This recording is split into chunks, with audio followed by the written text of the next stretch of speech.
Good afternoon, ladies and gentlemen. Welcome to Cheongsong. We're due to get underway with the competition.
afternoon, folks, and welcome to Cheongsong, South Korea. My name is Liam Lonsdale, and we are live for the men's and women's lead semi-finals here in this 2018 UIAA Ice Climbing World Cup, brought to you by the North Face Korea. 114 athletes from 19 countries arrived and competed this morning for their place in today's semi-finals. 18 men and 20 women have advanced to another sensational round, and it's set to get underway here in just a few moments' time at the Ice Climbing Stadium. Conditions are perfect, with temperatures in the region of 2 degrees Celsius and a gentle breeze. Let's expect to see the climbers on top form. Just before we get underway with the action, let's take a look at the starting list in the women's and men's competition. First up will be the women's.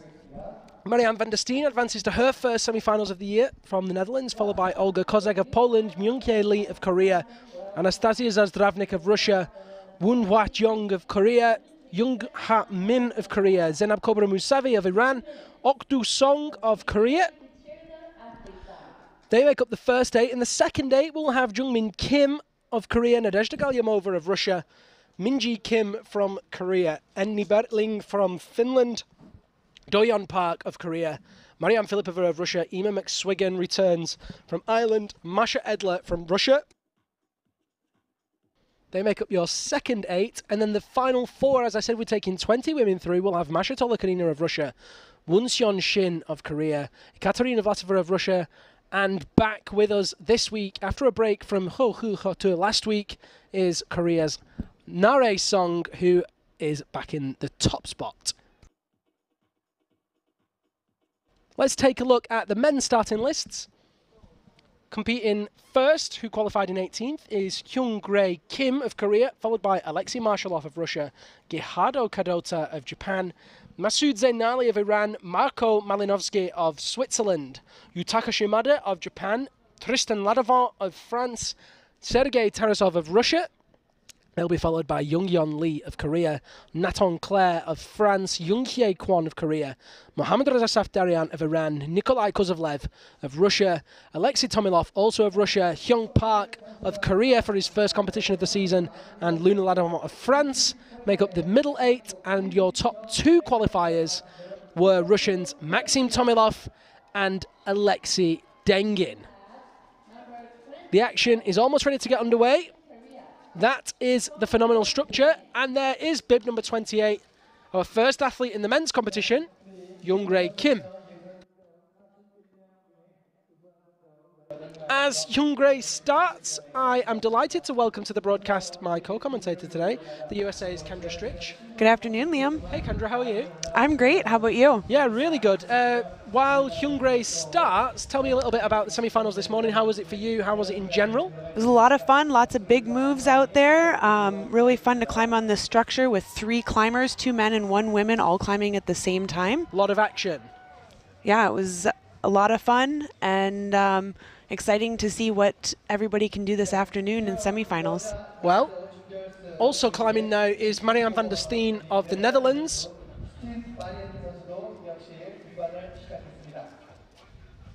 If you have been waiting to see the action since 3:20, we thank you very much for your patience.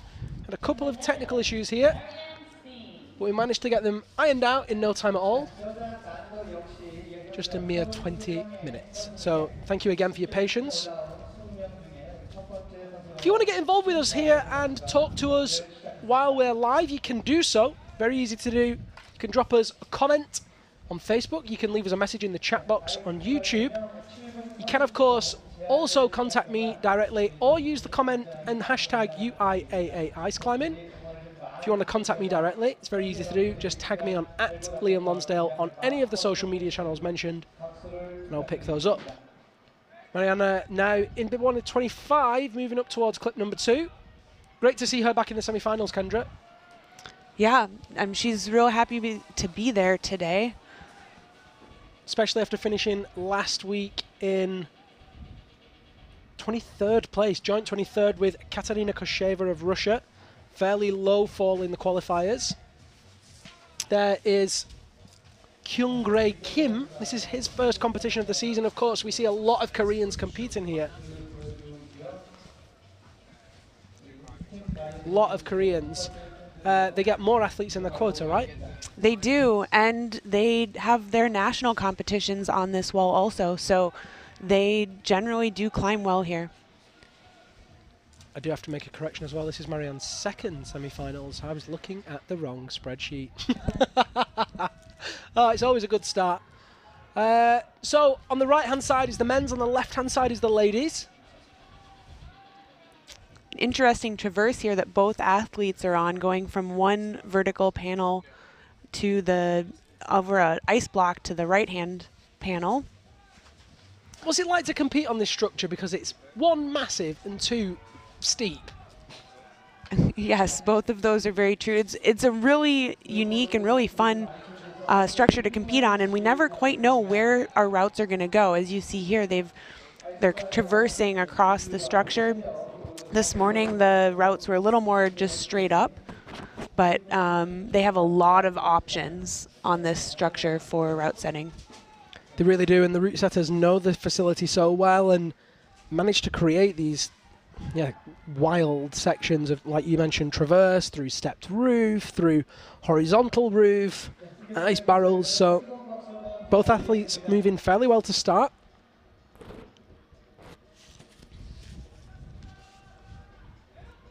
If you are tuning in, let us know where you're tuning in from, who you are cheering for. It's always great to hear from you guys. So as Liam mentioned, we have 20 women that came through to semifinals today, which is a few more than normal. Normally there's just 18 athletes, but we had some big ties this morning in qualification for the women. And there is Kyungre Kim falling there. We did have some big ties, so the women found something of a stopper move. Yeah, it was a big move right underneath the big roof. And the difference between going to semifinals and not going to semifinals was actually just touching the next hold. Close. Yeah. Marianne van der Steen now just taking a second as she moves around that banner at clip number 6, just getting that right pick placed, but she seems to have managed it okay. Good morning to Jana, Valentin, Katie and Sean, who've all dropped in to say hello on Facebook. You can do the same, as I mentioned. Very easy to do.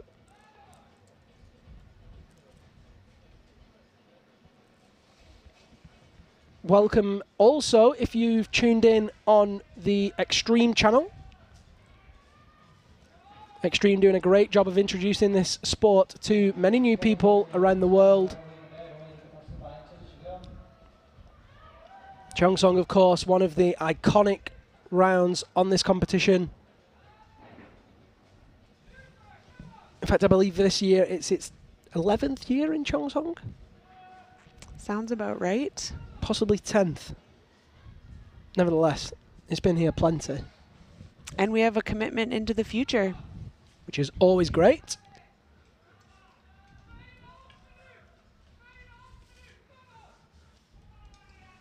In the background, Dennis van Hoek, Netherlands teammate and also partner of Marianne van der Steen, shouting loudly, cheering her on as she moves into these steep barrels.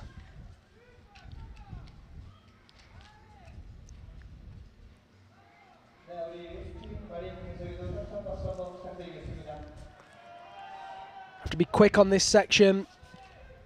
All your body weight through those hands in the barrels. It's way more efficient to just get off it, get back into the solid placements and the ability to kick into the plywood. Lots of Iranians tuned in. We've got a massive team of Iranians here. It is, of course, also the Asian Championships at this competition. Greetings to Przemek Kozek, also Przemysław Michner. Lots of people tuning in from Poland. We've got people tuned in from Arizona, Indonesia, Switzerland. Pauli has tuned in as well from Finland. Hey, Pauli, we will have the time limits up on the screen. We know that the women have 7.5 minutes. And the men also have 7.5 minutes. We can see our second athlete in the men's competition now. Alexei Marshallov joins us Bib number 48, 23-year-old Russian from St. Petersburg.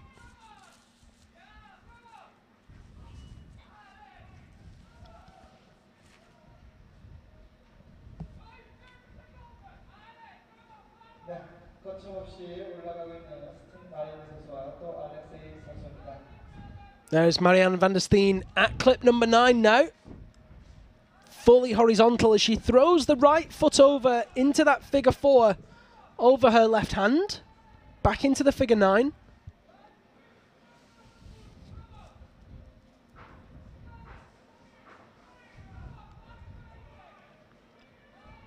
Big kicks from Marshalloff through that stepped roof to clip number 2. We do have new plywood on the structure this year. So some of the Korean athletes were speaking earlier about... Oh, that's Van der Steen off. Sorry, Kendra, you were saying? No problem. Korean athletes were talking about needing to kick hard into the new panels. Kicking hard is going to tire you out more. But make sure that you have secure feet. Excellent. That's what we like to hear. Secure feet means no foot pops. Right? No pops at all. Excellent. I love no pops. Unlike Saz Fei, which was all about the pops. Have you been watching all of the competitions in this season so far? We want to know, if you're watching at home, which has been your favourite competition? Has there been a standout performance? Feel free to leave messages in the comments. It's always great to know what you've enjoyed.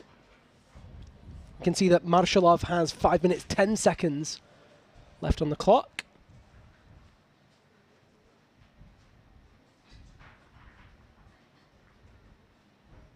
Jan Jerome's tuned in, athlete on the circuit. Hello everyone. If you are just joining us, a very warm welcome to the men's and women's lead semi-finals here at the 2018 UIAA Ice Climbing World Cup in Cheongsong, South Korea. Brought to you by the North Face. You're watching Alexei Marshallov.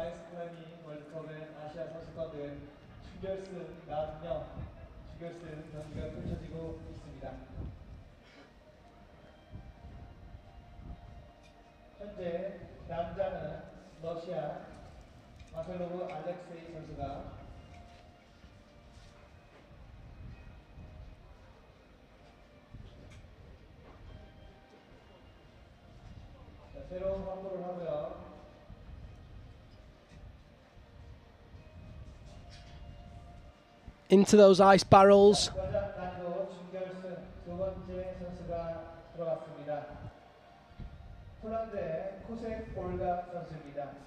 And in bib number 126 is Poland's Olga Kozek.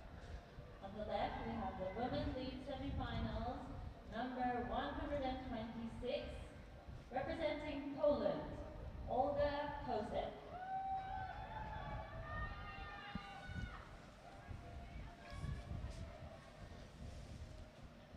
Olga's had a really consistent season so far this year.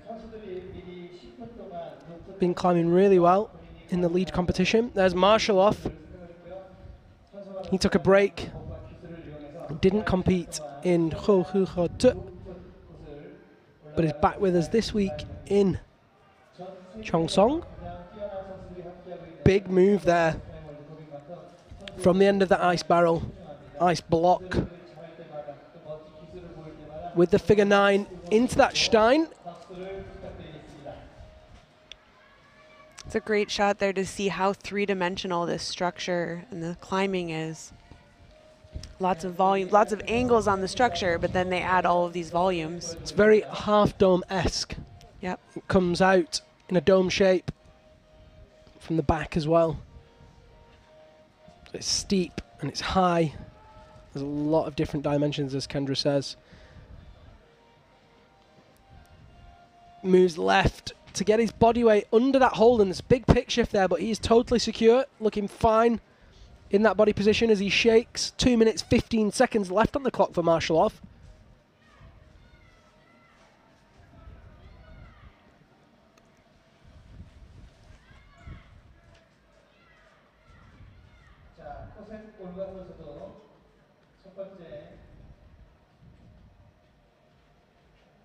Olga moving through the ice block on the traverse there.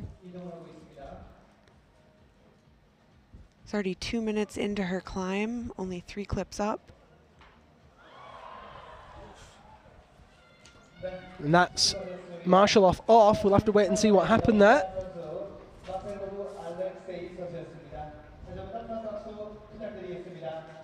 give a big hand for Alexei Marshalov.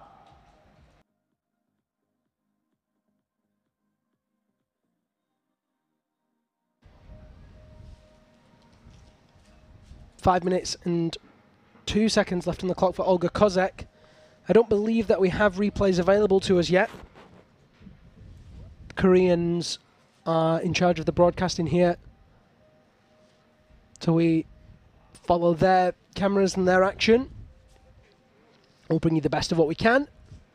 Keep you up to date with what's going on as and when we know it and see it. Olga's finished 11th in her last 2 competitions that she's competed in, which were Hochhut and also Rabenstein, both of which were an improvement on her first performance of the season, where she finished 17th in Saas-Fee.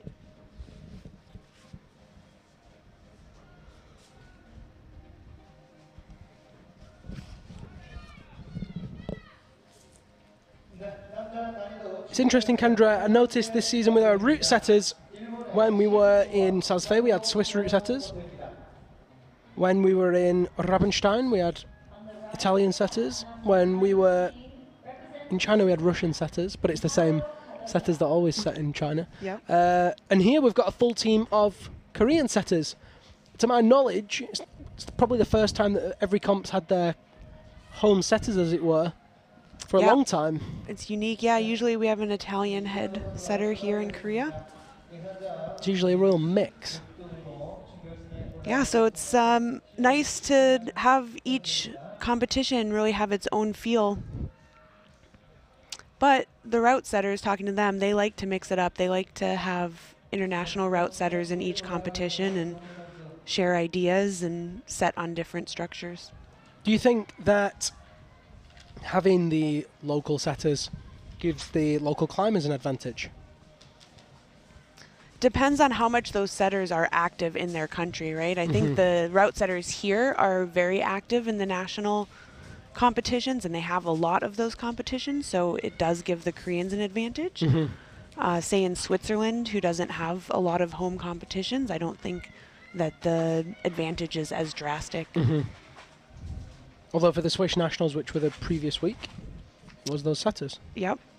And I mean, Hanare, Korean, you know, she took the first 2 gold medals of the season, right? And That's she didn't compete last week in China because she was here in Korea at nationals, so that she could climb on this structure with the route setters and be prepared to take home a gold again this weekend. And of course, there's a lot at stake here. It's not just gold in the World Cup, it's also gold in the Asian Championships.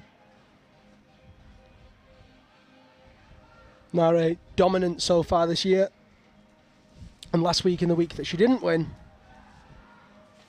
Won Cheon-shin took the gold. I can say that the Koreans are looking pretty strong. Olga Kozek places the figure 4 over the left hand to get the Stein at number 7.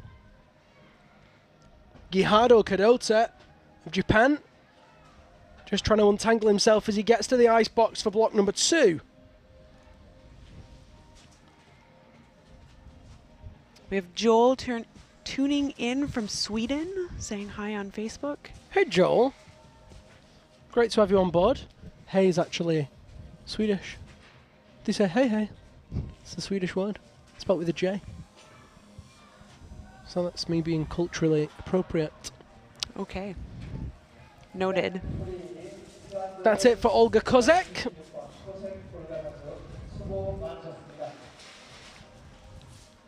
Please give a big round of applause to Olga Kozek from Poland.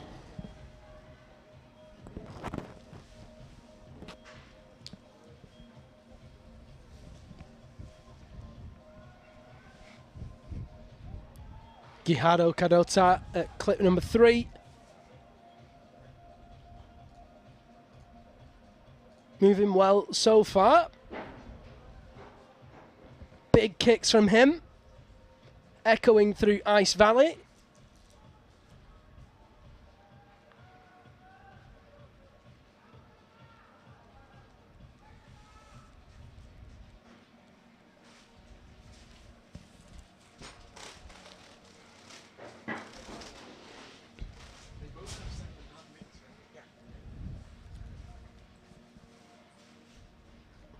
On that volume by clip number 4.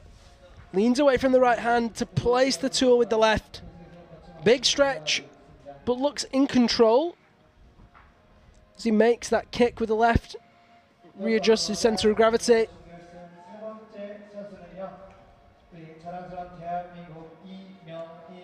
Makes clip number 6.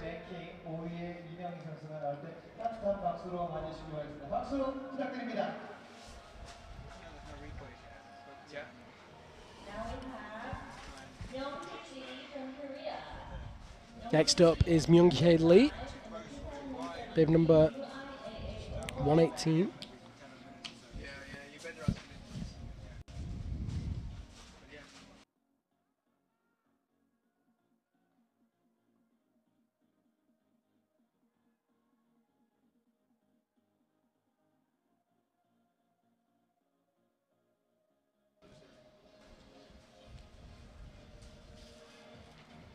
Gihado Kadota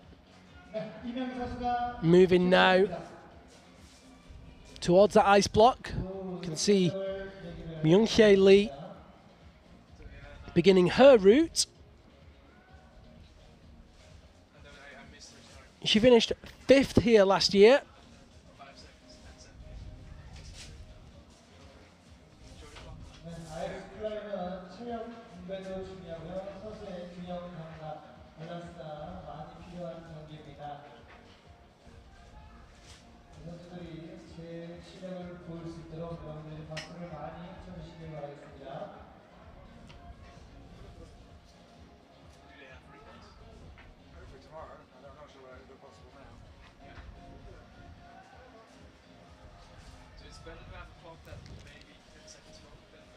Gihado Kadota moving to the final clip on that ice block as he traverses leftwards onto the main section of structure. What we do know is that these climbers, if they want to get to the top of these routes, are going to have to move incredibly fast. I mean, even with an easy route, Kendra. Oh, he's tangled. Go on, lad, get it out. There he goes. That's going to be tiring. Yes, it's hanging there in a pull-up position.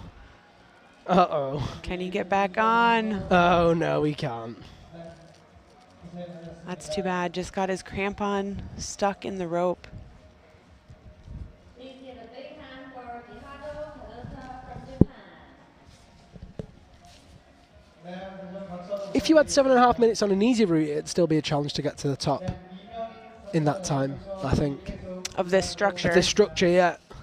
Yeah, it's long. Add in the difficulty of a semi-final, and all of a sudden, it becomes a very tough prospect. And there is Myung-Hye Lee. We saw very few tops this morning. I know that Alexi Dengen had one.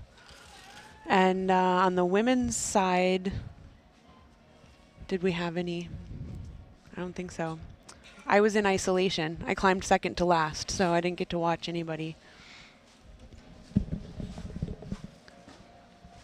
What we did see was not only was that tie that brought the 20 women through, which was the second time we've had that this season, although it went the other way in Sazfei. Right. They weren't allowed through.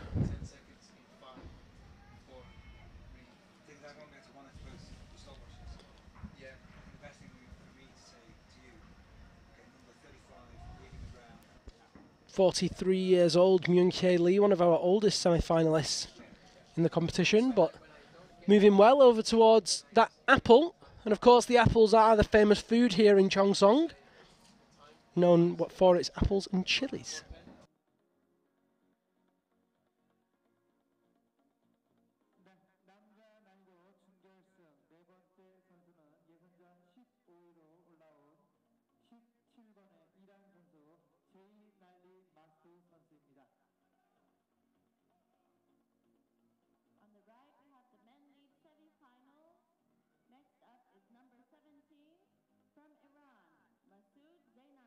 Next athlete out in the men's competition is Masood Zainali.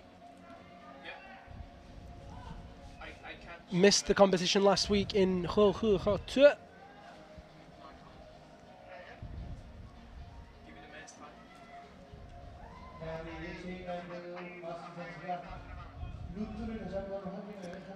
She's the second athlete in a row there that we've seen place their tools opposite each other on that hole to be able to pull up. Very weird position to be in, but seems to work as she moves up rightwards. And Masood starts up the men's route. He's got a great style, Masood, very powerful, very aggressive, which makes him very entertaining to watch. Made semi-finals in Rabenstein, placed 18th there. Also made finals in Sazfei, where he placed 15th.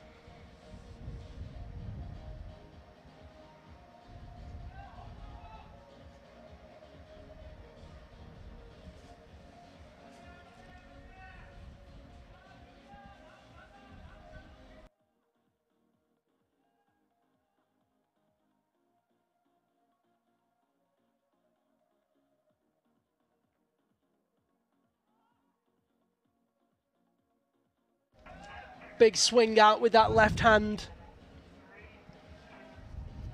from Young-Hye Lee. Masood Zainali approaches clip number 1. Horizontal roof right off the start there in the men's route.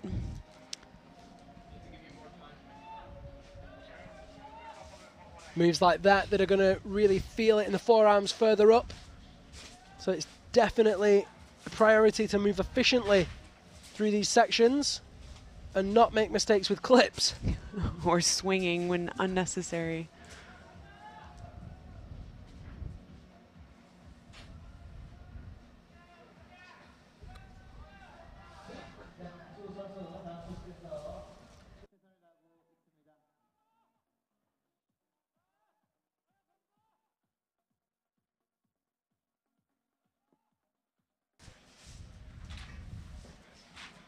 In the Stein,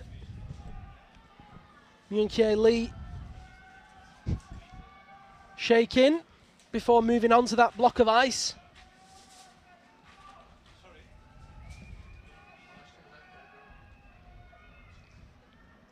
Just struggling to make that clip.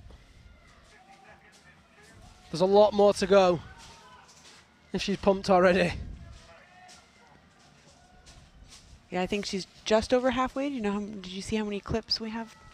I did, and I feel like it was 17, but I didn't write the number down, which was good knowledge.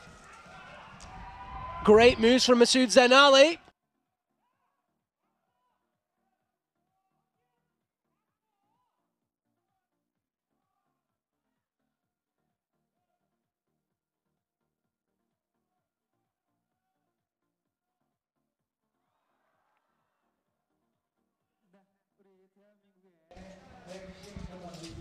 Young-Hye Lee pumping out and popping off. Looks knackered. Yeah, the athletes are all coming down, breathing hard. They're fighting through those roofs and the steep terrain. 7.5 minutes finished. Masood Zainali, meanwhile, on the right-hand side of the wall, at clip number 4, makes that stretch using the bicep with that right hand, and Masood is packing when it comes to the biceps. Though they're not the biggest on the tour, I'm pretty sure Grebennikov has got bigger guns than Zainali. He's just bigger all around.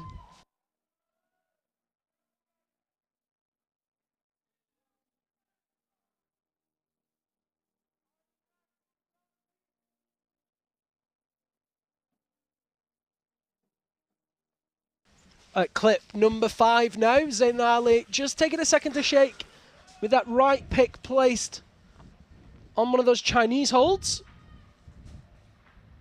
Reaches into that backhand. Oh, cheeky pop. Stays composed. Oh, great movement there. Uses that momentum of the pick pop to move upwards into that next move. That was great there. I like that, Kendra. I don't know about you, but I thought that was really nice. That was very nice climbing. Didn't panic, just rolled with it. You have to roll with it. You have to take your time. Yeah, that's an experienced competitor there. Say what you say. Don't let anybody get in your way. Masood now on the ice block. Makes clip number 6 and number 7. Oh, there it is.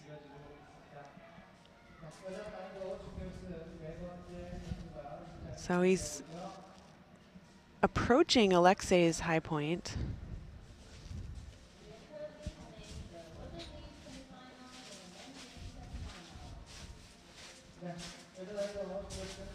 There's clip 8. Into ice block number 2. Still traversing that steep section, has to move quickly. And of course, in the other competitions that we've seen, for example, Ravenstein, the Koreans have moved through those block sections so well. And when you see this competition and this structure, you suddenly realize why. Yes, they spend a lot of time in that terrain, training and competing, and get into the steep figure 4, figure 9, and just can speed up. It's like a comfort zone, right? Bib number 138 is Russia's Anastasia Zazdravnik. That is Iran's Masood Zainali. Big reach with the left. Oh, misses it first time.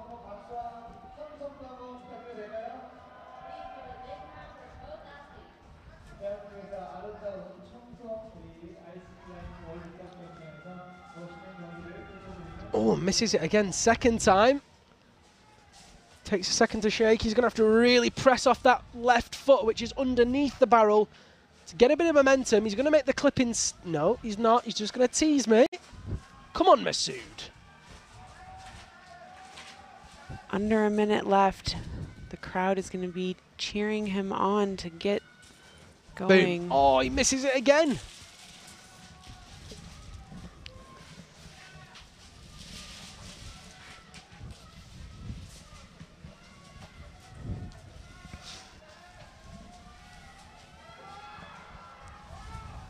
Come on, Masood.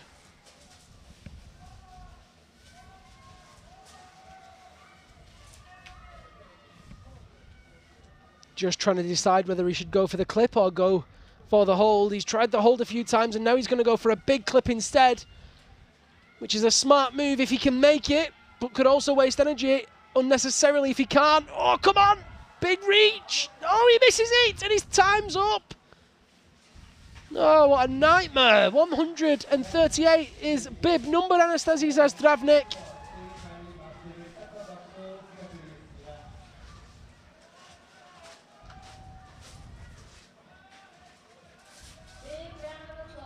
Who's at clip number 3.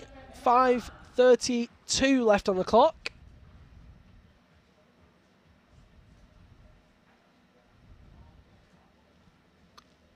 Two minutes elapsed already just at clip number 3. Wow.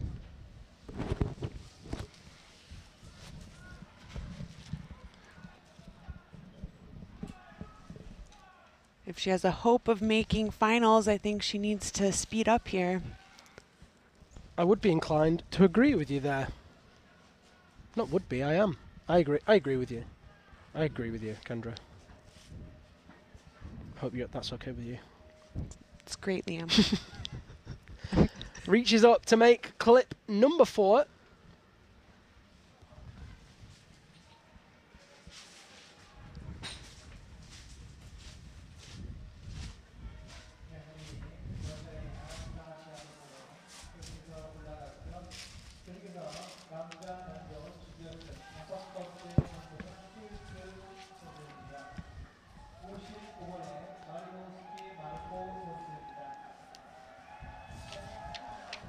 Marko Malinovsky on the screen there. Young Swiss competitor. Yeah. Great to see him representing in these semi-finals. It's very exciting. So, looks like each route here has 13 clips in the semifinals. Gives you an idea of how long these routes are as we're talking about the clips as they go up. Totally miscounted. 1, 3, 6, 4, 2. Yeah, I must have counted those wrong. Anastasia Zazdravnik at clip number 5 on this women's route.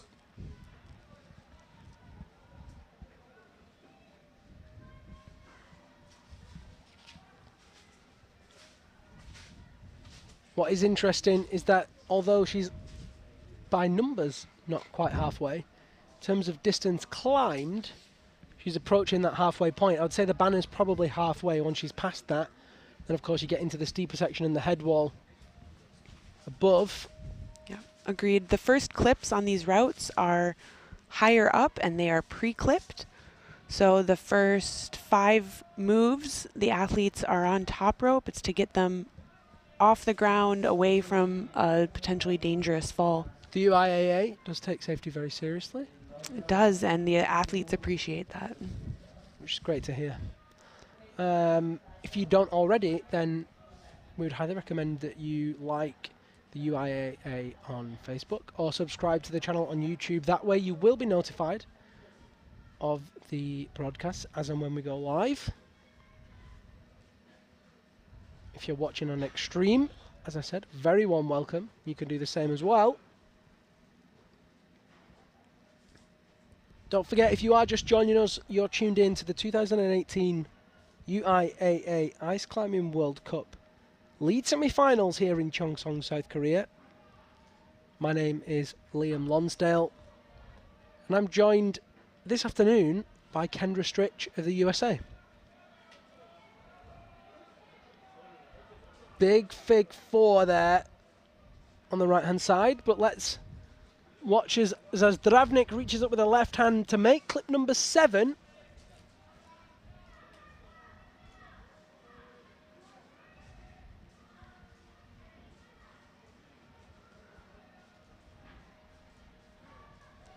And there's Marco moving towards clip number 3 with 5 minutes and 9 seconds on the clock.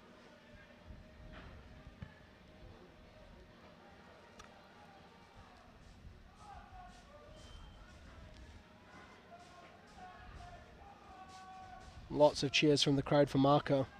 Absolutely, it's exciting to have him in the semifinals here.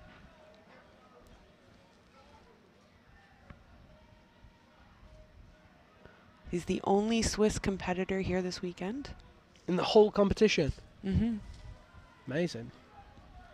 But he has his other European athletes cheering him on from France, Canada, US. They're not European though, are they? No. It's like a little joke. But it's the whole... Thanks for humouring me though.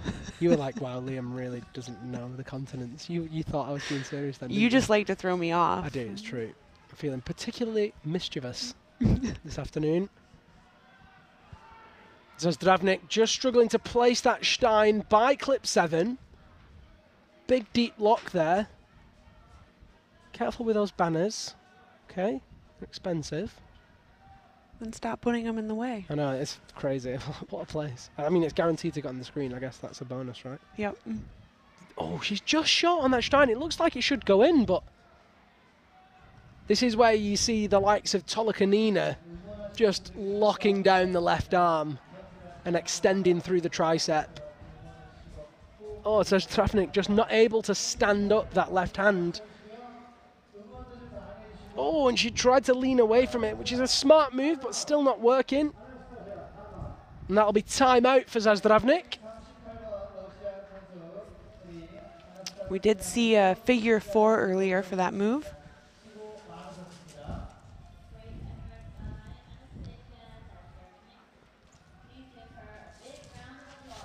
I got pulled up by the Americans, or maybe the Canadians, someone from the North American continent, for calling them Fig 4s and Fig 9s, Kendra. And I have to say that's what we call them in Britain. I abbreviate. Is that a problem with you?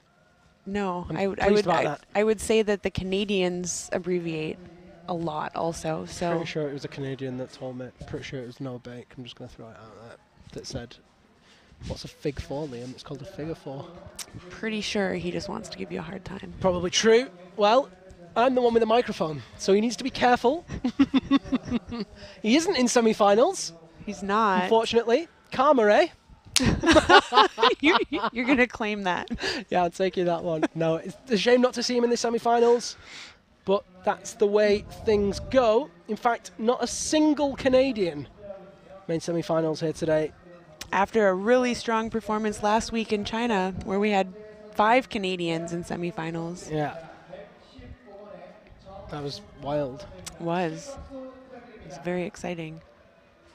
Marko Malinovsky moving leftwards through that steep roof section. So our next athlete joins us, Woon Hwa Jeong of Korea.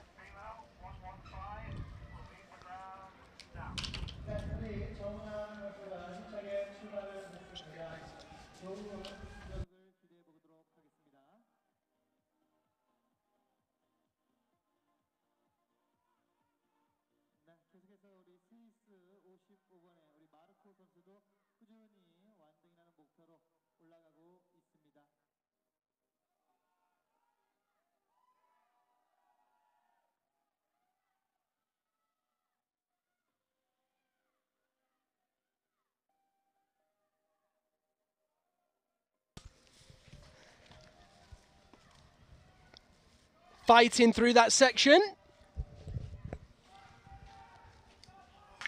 Getting shouted at by the Canadians. I can hear Noah in the background cheering on Marko.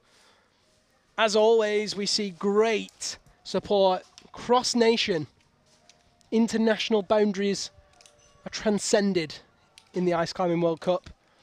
It's all about family and climbing well. We're all one team.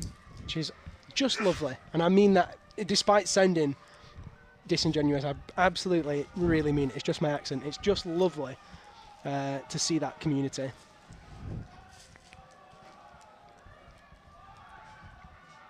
Marko Malinovsky. Oh, he's popped. He is out of there. Happy with that climb, though. Look at that, blowing kisses to the crowd. Charmer. Climbed well there. It's not going to be enough, I don't think. I'm going to throw it out there. I'm just going to call it. I don't think it's going to be enough to see him through to finals. No, but that move might be a distinguishing move for the finals. Yeah, I think you might be right there. Did Anton get past that? Anton, Or Alexei, excuse me, Alexei. sorry. Yeah, I was going to say, I don't know about Anton. I mean, Anton's a speed climber. Alexei made clip 9, and I feel deeply that he did make the next move. I believe he did. There is Woon Hwa Jeong. She has made really good time up to that point. Again, this is her only competition of the season. The Koreans making the most of their boosted quota. Getting in plenty of athletes.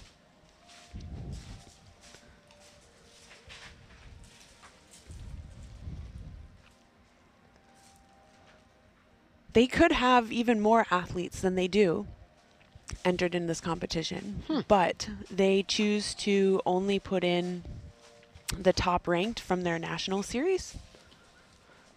Interesting. They want to make sure that they have a good representation, good image of their climbers. Makes sense.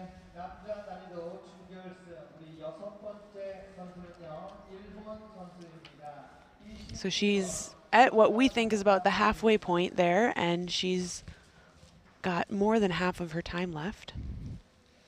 That's our next athlete in the men's competition, bib number 21, Yutaka Shimada. He was with us in tour last week, and I know that because I was carrying his bag round for a while after he left it in the restaurant. Along with yours, Kendra. I was playing porter for the evening.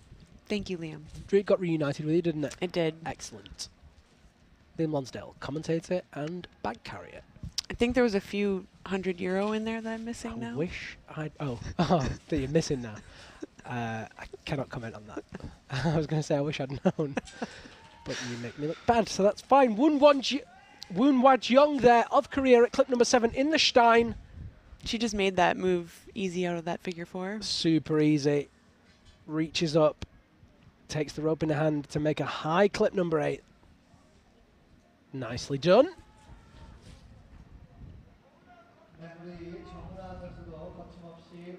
Reaches back into that ice barrel out of the Stein. Oh, a little foot pop. Into the Fig 9 with the right.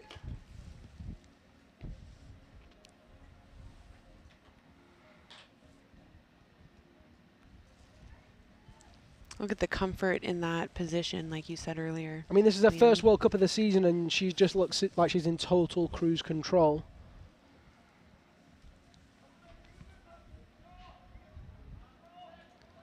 Oh.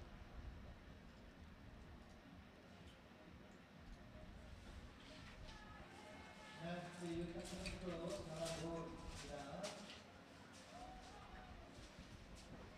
think she's going to have to do something differently there. Adjust that left foot to be able to push more. Generates some momentum, but still comes up short.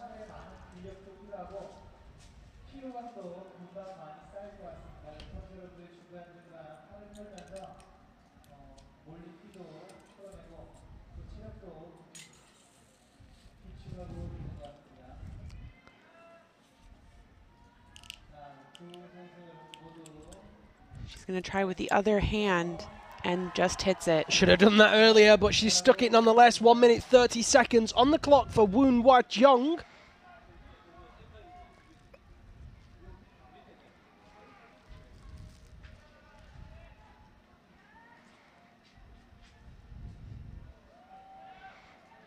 There is Yutaka Shimada on the right.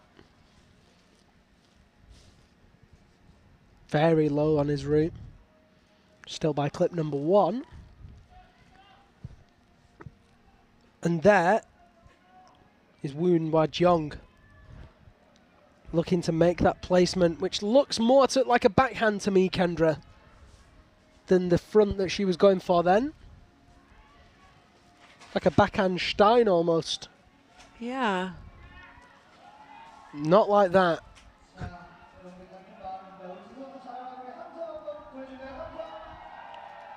Many of the Korean holds here are manufactured with no holes in them. They're a completely smooth hold. And then the route setters can determine where they want to place a hole and how good they want it to be, how big or small. There it is. Go on, carry on. Yep. So you can have the same hold with holes in different locations, and it can, especially when they're this high on the route, they can be really hard to read from below. Well, it looks like she's popped. Oh, lovely. Woon Wad-Young makes clip number 9. Almost makes the next move. Into that Stein. Comes back down. It's a great work from her. And on the right-hand side in bib number 21 is Yutaka Shimada. 3 minutes 20 on the clock still for him.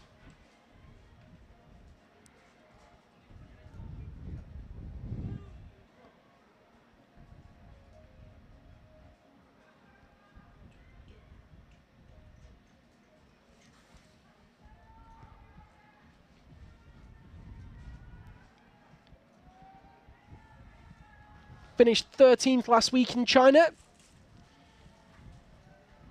He'll be looking to better that here today.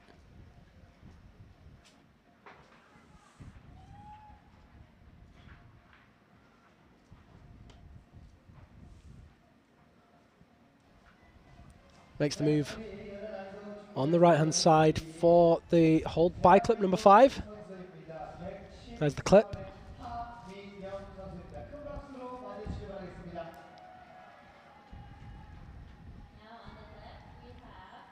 37 years old. His best result last year was 22nd.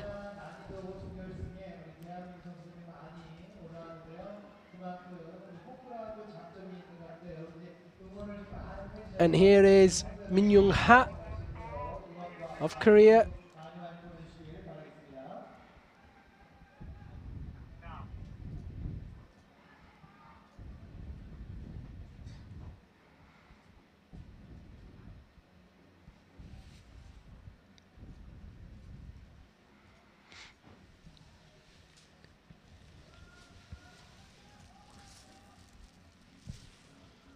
Moving leftwards on that ice block now.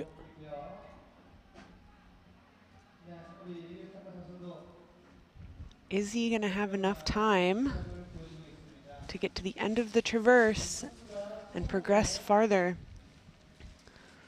Marco got stuck at the end of the traverse.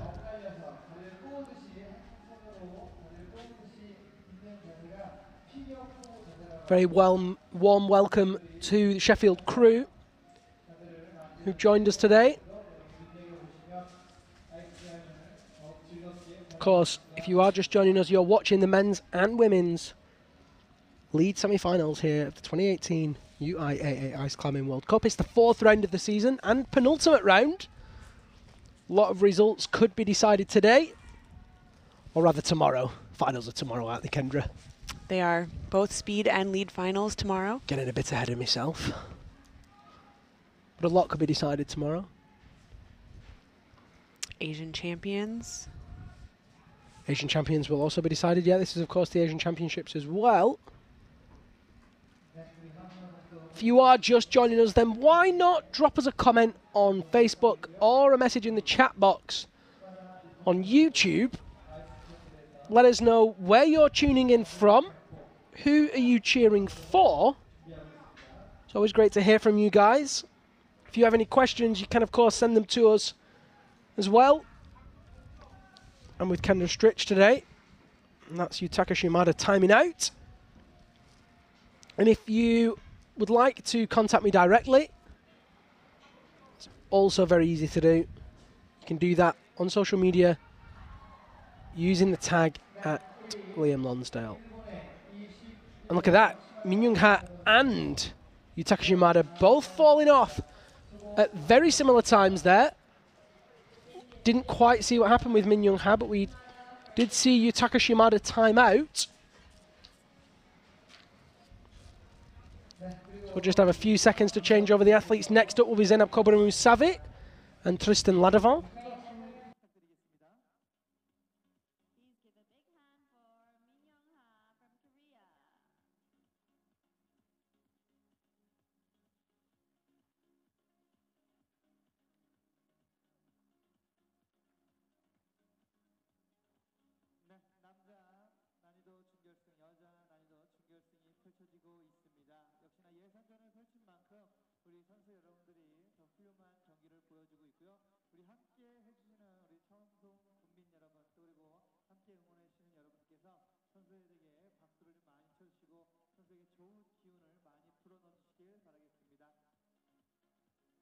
We're holding the UIAA Ice Climbing World Cup at Cheongsong, South Korea. We would like to thank Cheongsong for holding this event, and thank you for all ice climbing fans for watching the event. 네, 남자 난이도 준결승 우리 프랑스 선수가 입장을 했습니다. 등번호 9번 라벤트 트리스탄 선수입니다.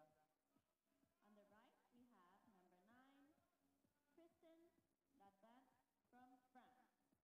네, 여자 난이도 준결승에는 이란 선수입니다. 109번에 There we have Zaina Cobra from Iran starting up the women's route, bib 109. Moving quickly. 네, 두 선수가 출발을 했습니다. And on the men's route there, Tristan Ladavant from France. Also moving quickly.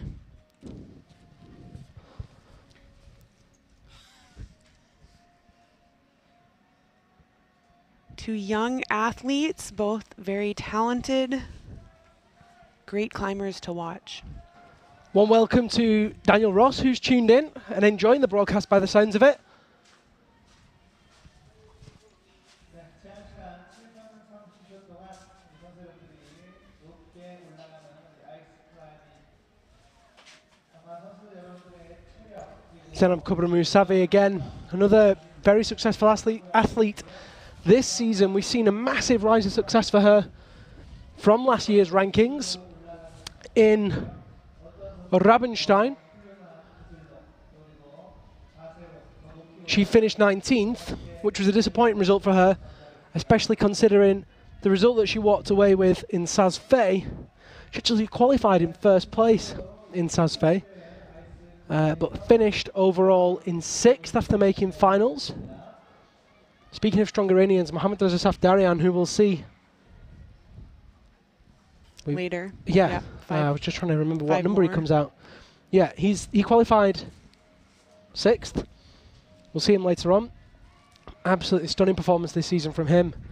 First comp of the season, he took a bronze. The second, he took a gold. Not quite the performance that he wanted last week, but nonetheless, very impressive improvements. Speaking of impressive improvements, Tristan Ladovon as well. Both of the Ladovon brothers, Luna and Tristan, climbing so well right now. They had a brilliant pre-season in the European Cups. Luna qualifying in 3rd. Tristan in, bad maths, 11th. Yeah, they're very talented and dedicated athletes. Train very hard. Musava with lots of time on the clock here.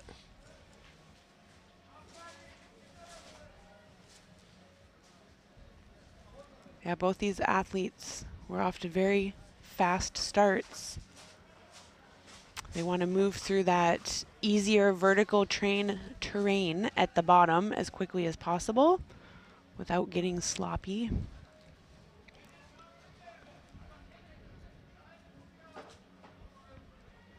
And what's interesting is, of course, this is kind of a full circle for the Iranians. It was 6 years ago that the first Iranian athletes competed here. Now, 6 years later, they're very realistic medal contenders. They are. It's been a great pleasure to watch the progression of that team and the athletes, and to have become close friends with many of them.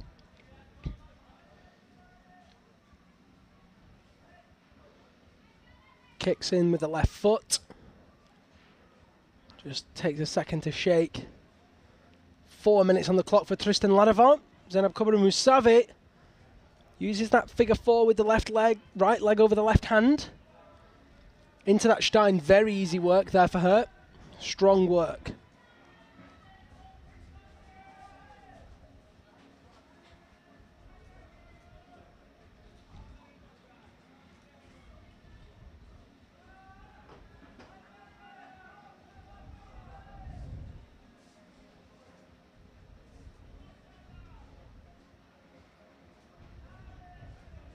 Into the figure 9. After making clip number 8. Just has a leg tangled around the rope there. Tristan Ladovon moving through those ice blocks as well.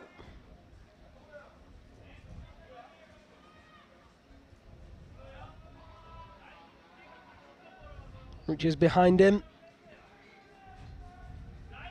Place that left hand into that ice block.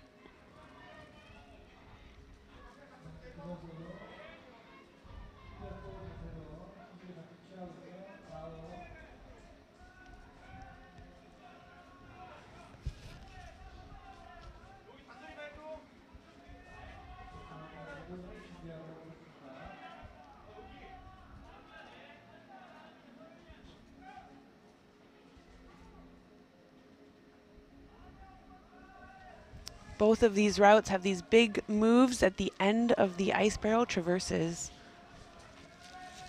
Just sapping all the energy out of them and then asking for a big move after it as well. Cruel roots at him. Yeah, whether I said cool or cruel is interesting. Oh no! Didn't quite see how she fell there.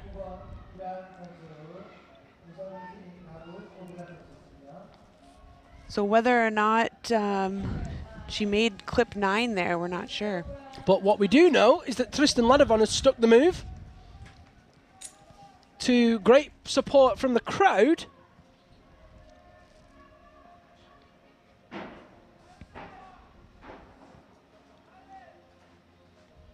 You can see the train really does not ease off after that. Just keeps coming.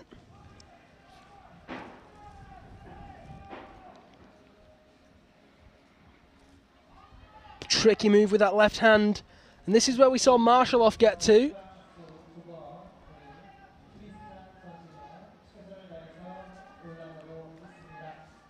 Oh, he's so close to getting that placement.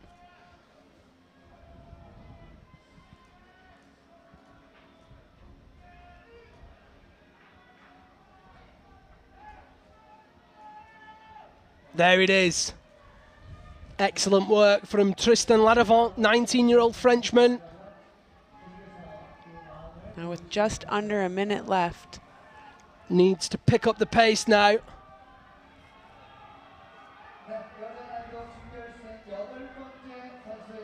Look at that core strength, Kendra. I was just going to say the same thing. Oh, he pops. The core strength was there, but it wasn't there enough. Very hard move, and tired at the end of that big effort. Didn't quite have enough to stick the next move, but gave everything he had. Next up on your screens in bib number 122 is Cheongsong, another South Korean athlete.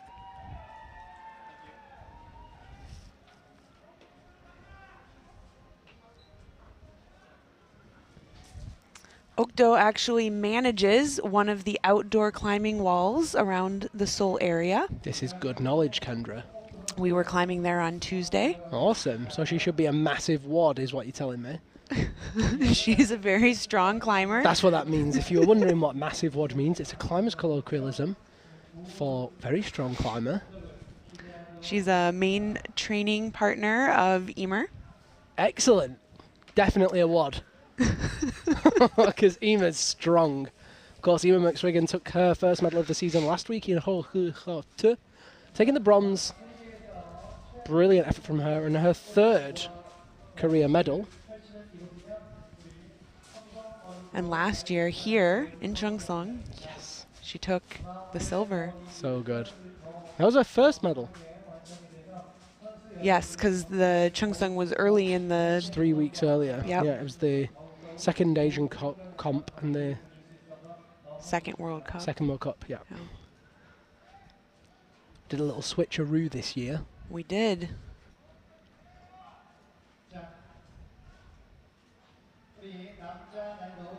I've enjoyed going the other way around the world this year. You have? Yeah, this is the 7th year. So for 6 years, I've gone the other way. We reversed it this year. I'd like to keep it that way. The ways that it is now.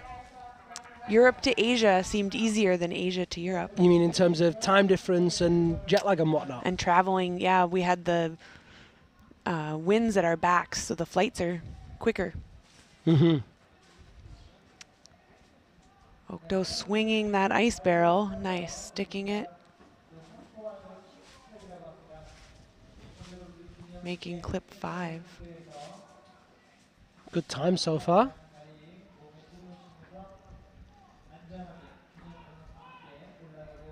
She's taking that right hand tool in what we call reverse grip. There's multiple reasons to do that. It changes the way that you pull on the tool. Instead of rotating it off one way, it'll rotate it into the hold. The other way, it also gives you some longer reach in certain situations.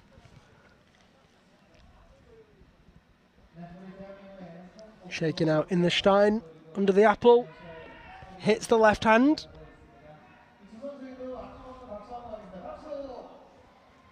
And there is Tarasov. Sergei Tarasov, bib number 51. Just a few weeks ago he was 51, but now he's 52. At his birthday. He's our oldest male semi-finalist. He's our oldest competitor on the circuit. Still one of the strongest. He is very, very strong. Unfortunately, not quite had the good a season as he had last year, but still making semi-finals. Giving the young guns a run for the money.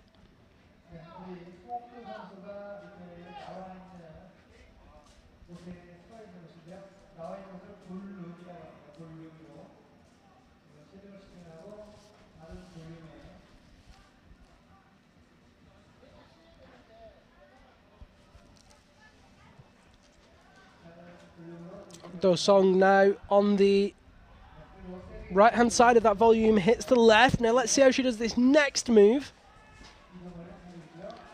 Seen athletes do it a number of ways. Tarasov bursting across, hitting that right hand. Very solid in that movement.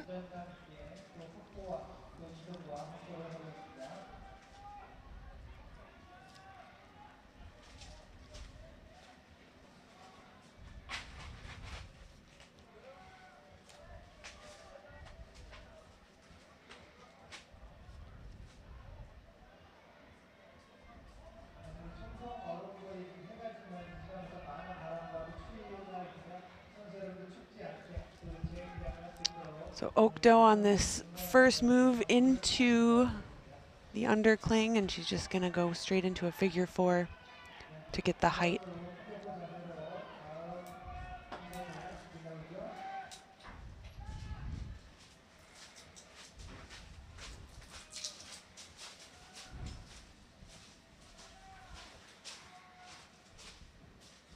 Plenty of people tune in over on the Extreme channel. Shelley Sweeney, Hyun Clark, Christina Zam, Nicholas Garcia, Harry Graham, Andrew Rose, Eswaran Eza, Pascal, Jimmy Long, Sadiq Khan. There are people from all over the world as well, which is great to see. We've got California, we've got Malaysia, Cape Town, South Africa, Johannesburg, Adelaide. There's a lot of different countries and cities and states.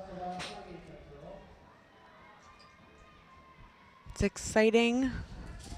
Competitors from around the world being watched by crowds around the world. And we've literally had millions of viewers over the past couple of weeks. Had a little look at the broadcasting statistics yesterday, and they were pretty astounding. Tarasov now moving leftwards into that ice box. It's caught a lot of people out, this one. 2 ice boxes followed by a big move. Climbers need to be efficient, need to move quickly. They need to get back onto that ply as quick as possible.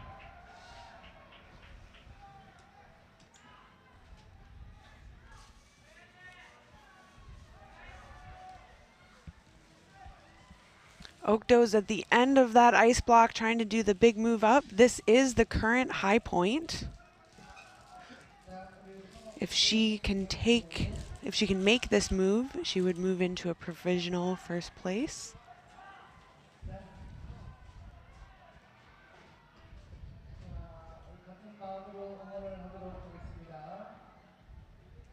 Although she needs to make that clip also. Previous athletes have had the clip first. She's close. Oh, she's so close, Kendra, but not quite hitting it. And of course it was Woonwha Jeong that stuck it with the left hand. She tried with the right, switched to the left and then stuck it first time. Will Ok-do Song see that? Look at that from Tarasov. What a pro. Solid. Busting out that left hand into the Stein. Kicks across with the feet. Ok-do Song times out.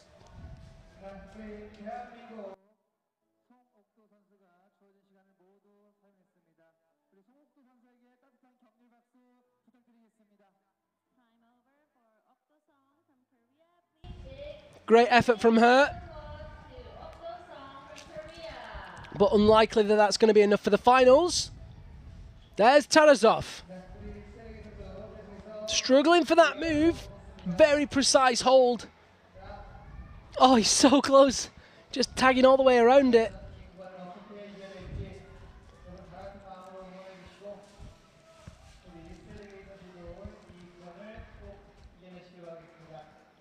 Just tapping it over and over, and that's so tiring, Kendra. Yeah, the angle of that hold just makes it that you really have to hit it and get pressure on it. There you go. And there he does, hits it and gets pressure on it. Slight readjustment of the body meant that he could keep his weight through it. Now he has to keep moving. and it looks like he's moving out the steep section, but if you look at his orientation of his body and that shot, you see how steep this section is.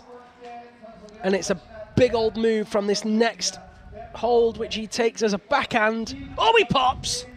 Yeah, that next move, you know, the men cannot get the head of their tool against the wall there, so it's a true undercling, and it just takes such body tension and strength to hold that. Shoulders of steel required for that move. 10 more athletes in the men's competition. I'm confident that we'll find someone that can do it. Me too. But sticking with the women's competition, we now have Jung-min Kim of Korea. And there are the provisional rankings. We have had now 8 athletes.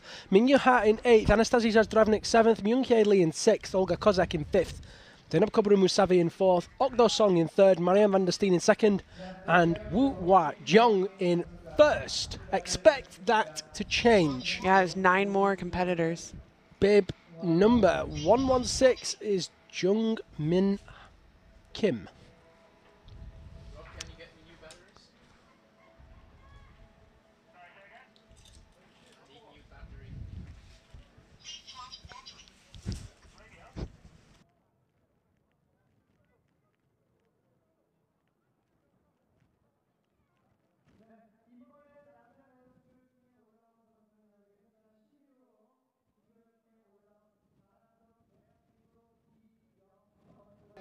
And here's another Korean athlete, Young-Yeon Lee. He's had a good season so far. And there are our present standings. Kyung-Krae Kim in 8th, Giharo Kadota in 7th, Yutaka Shimada in 6th, Marko Malinovsky in 4th, a joint position with Masoud Zainali. 3rd place right now is Marshalov, 2nd place Tanazov, and 1st place Tristan Ladovon. As I said with the women's, expect that to change. Jung-Min Kim moves up to the first ice block between clips 3 and 4. Following that, she then moves on to that plywood section before the next ice block, which is the current high point. No climbers have passed clip 9 so far.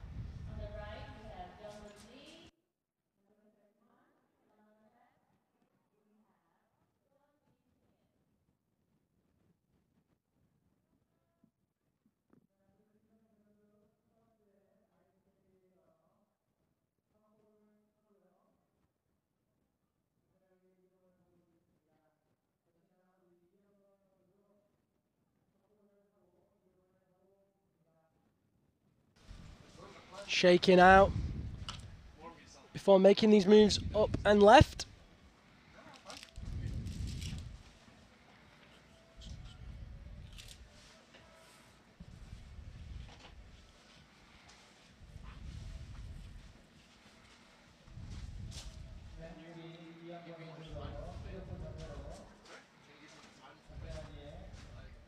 The men's and women's routes are very similar in construction. They have a very similar nature, don't they? Yeah, it's interesting to see. We don't often see that. I can't think of the last time I saw that. It'd be interesting to see what the athletes think of the grades and how they compare. Young-Yeon Lee started the season in Sazfei and finished 12th. He took it one step further in Rabenstein, qualified the finals, where he placed 7th. And he managed to do that last week as well in Hohut, where he also finished 7th. So he's had a consistent season so far. Of course, this being his home competition, he'll be looking to do even better this weekend. All the athletes are climbing to compete in the finals tomorrow. Both lead and speed finals will take place tomorrow. If you'd like to tune into those finals and would like to be notified of when we go live, then make sure you subscribe to the YouTube channel for the UIAA or like the UIAA on Facebook.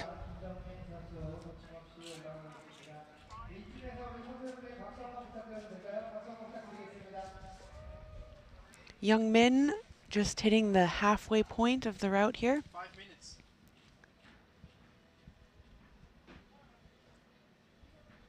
Hits it with the left hand, kicks in hard and looks strong so far. Just keeping that pace going. Yeah, she's very consistently moving up this wall. her home wall, and they did have their national championships last weekend. So all of the Korean athletes, it's only been a week since they were here climbing. Definitely good experience for them. Interestingly, Jungmin Kim is 41. So we've got 2 Korean semi-finalists, both in their 40s. Both climbing really well. Woon Wat Jung, who currently sits in first place, is 43. Awesome to see.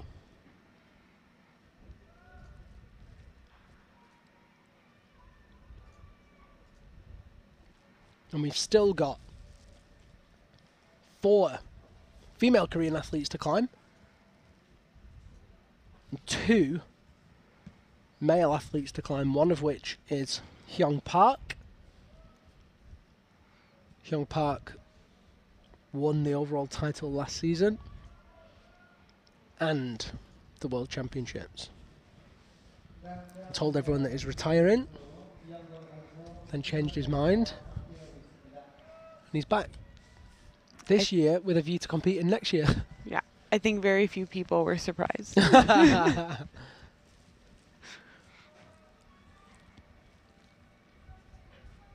As we've talked about with the community here in Ice Climbing World Cup, it's hard to retire.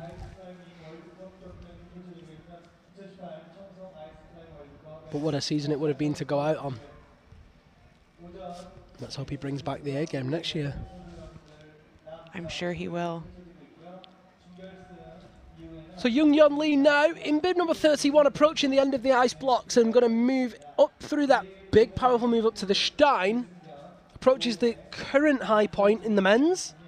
Nice work, generating that swing off the barrel.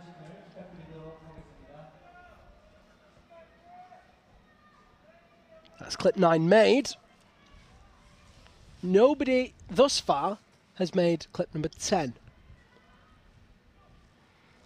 Oh, Nobody really has solid, hit though. that quickly either. No, nobody's done that first time. So let's see what Jung Yeon Lee does with this next hold, which everybody so far has popped off.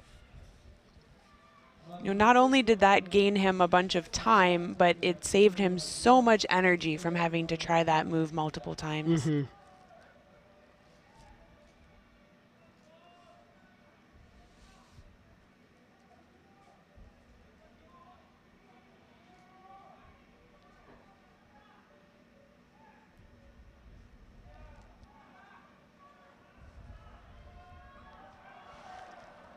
Oh no!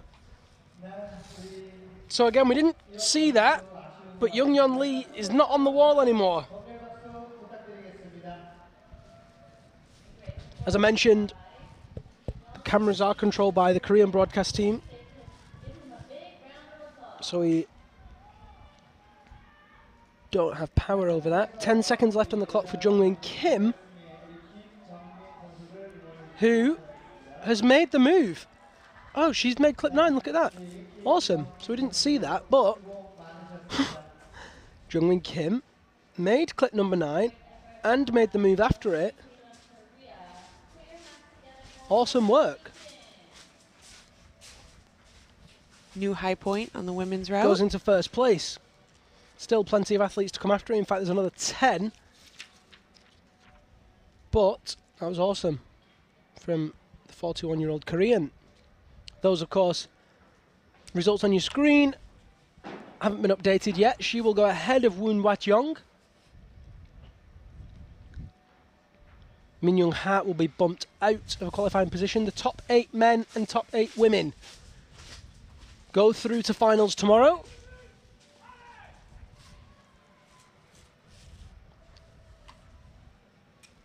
Look at that, Tristan Ladavant sitting in first place. The first person to actually take that hold and stand up into it, but couldn't stop himself from popping. You know what they say? Once you pop, you fall off. Nathan Claire of France, bib number 60. Total newcomer, but very strong. Tall, athletic, natural climber. training with the rest of the strong French team.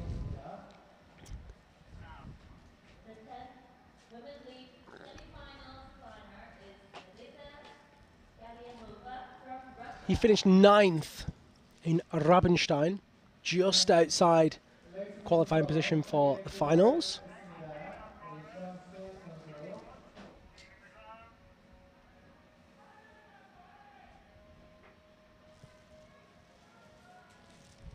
And there is Nadia Galyamova of Russia. Took a gold medal in speed in Rabenstein.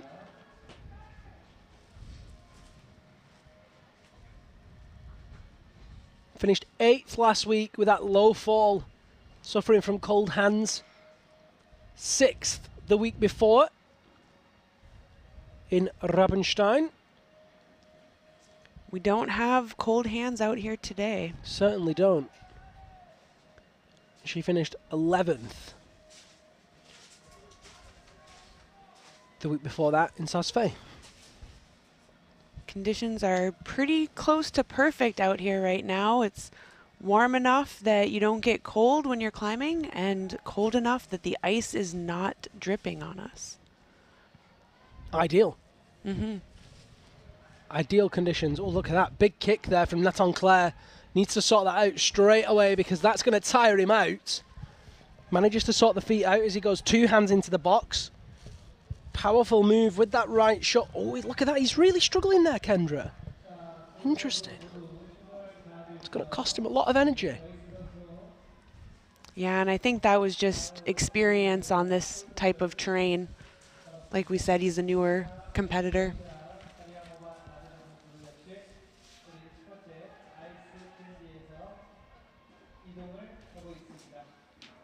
Big reacher with that right hand, kicks in hard to make clip number 4.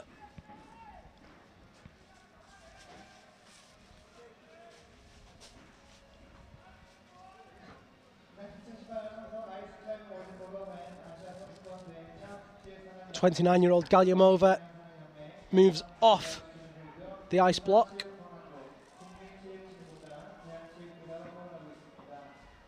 And onto that plywood by clip number 5. Makes it.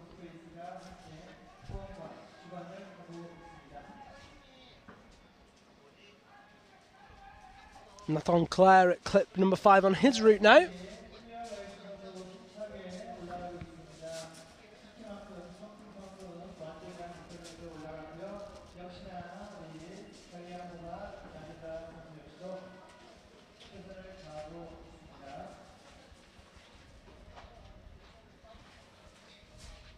Cuts loose and kicks onto the underside of that barrel. Fig 4s and figure 9s to make the clip at number 7.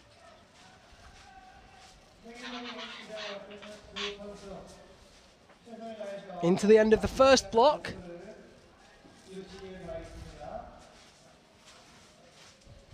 That's clip 8.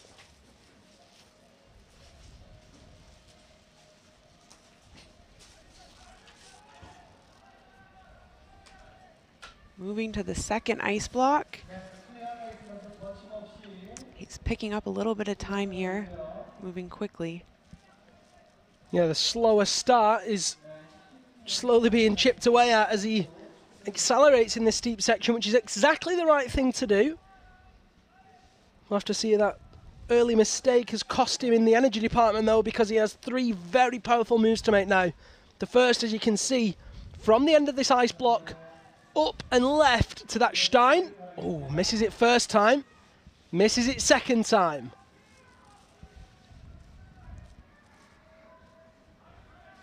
We'll see if he's going to consider clipping first here or still go for it.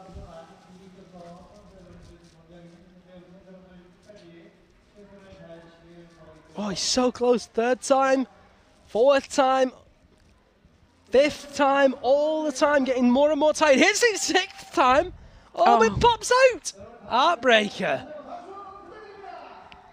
Crowd getting behind him now, and you can see him shaking the pump out of those hands. The right hand getting really pumped as he's just cranking backwards and forwards on it. He's going to go again. Opting to skip the clip. There it is. 10th time. Nathan Claire hits the Stein. Places the axe on his shoulder to make the clip with the right hand at number 9. Big reach now. Misses it first. Oh, it's such a hard move. 3rd time lucky for Nathan Claire as he cuts loose and kicks it. Oh, and he's off. Unsurprising. Good fight, but just not precise enough there, Kendra. No, all of those attempts took a lot of energy. But great tenacity. No giving up. Nadia Galyamova now at clip number 7. She's got clip number 8 as well in that hanging ice box. The first of 2? No. 1. There's just 1. one. Yeah, she doesn't climb into that second one. Just looking at the route map. She actually goes left. You can see the second one on your screen just below, above rather, the UIAA logo. Yeah, there you go. You see it now. She actually goes left. Directly above her is that triangle volume. That's where she's heading to next. And leftwards up the structure for the top. Just hits that. That's been a trouble move for a few women previous. So she will now go into provisional 2nd place. If she can stick this next move and then use that hold, she'll go into 1st. And into contention for a finals place. Still 9 more competitors to follow. So she still would be in the danger zone. Every move she makes is going to cement her position in the standings. You can hear her coach out in the crowd telling her to go, go. He's actually back home in Moscow. He's just really loud. Who's out in the crowd? No, they're so loud, the Russians, right? It's awesome. You always know when there's a Russian climbing because they're so vocal. Everybody gets behind it. Just trying to make the best use of this hold. We did see someone at this move. I know. So those standings... Huh, interesting. Okay. I'm confused now with those standings. Well, we'll see what happens when they come back up. Sometimes we do have a little glitch in those results. They are provisional. They are provisional. They are coded in, and if the code that comes in is slightly wrong, then it can just mess up the program. Luckily, we've got Rito on the job. Rito makes everything better. Everything better. He's great, our code machine. He does things like that, making Nadia Galyamova's name pop up on the screen. And that's Nadia's timeout, and that's a great effort from her, and she will sit in provisional 2nd place. Provisionally. If you want to keep up with the results yourself, it's very easy to do so. If you go to the website, results.theuiaa.org, you'll be able to get live, updated standings. It's quite cool.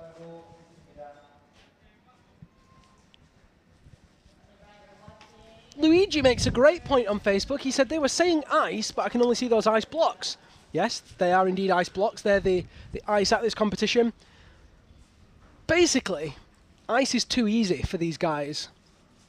Ice is very easy, and it's also very hard to measure because it breaks and it melts and it changes.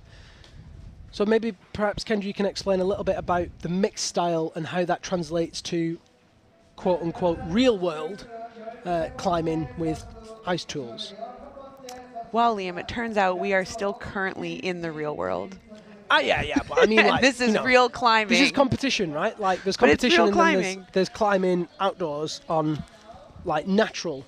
Let's call it the natural world. In the natural world.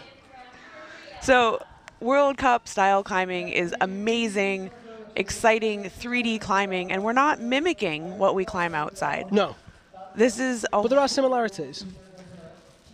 absolutely, there are similarities. We use axes, we use crampons, we have ice, and we have different features, but these route setters are creating really fun and exciting movement for us to climb. And, to make it hard enough for the level of athletes and the training that these athletes are doing, we've had to adapt that from just ice climbing. And so we have the plywood walls.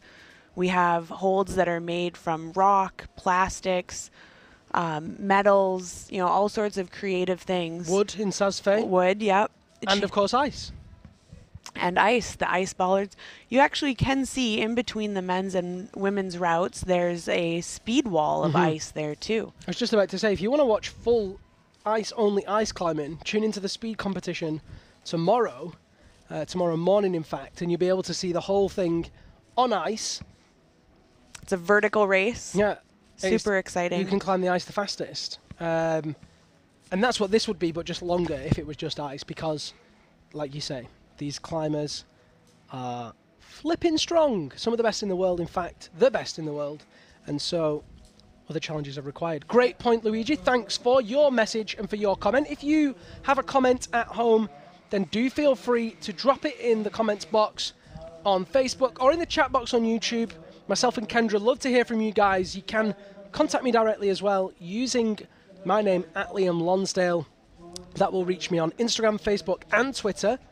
On your screens now is Minji Kim of Korea, bib number 117, steadily moving through those Korean athletes. And on the right-hand side in bib number 29 is Young-Hae Kwon, who took a bronze medal in Rabenstein. And I believe that was his first ever medal. 41 years old, strong athlete, another very tall athlete, certainly compared to some of the others. So he's probably about 182 centimetres. Strong shoulders, great climbing style, and used to this terrain. He has about the same amount of time as the couple previous competitors coming through this section. He qualified 8th. So if it were just to go through off the semi-final, off the qualifiers rankings, he would be in the finals. Climbers look to improve their position from the qualifiers through the semi-finals to finals, but at the very least they don't want to drop a place. So Young-Hae Kwon will be looking to at least not drop below 8th. Big reach here required with that left hand. Hits it. Awesome work. Really good precision.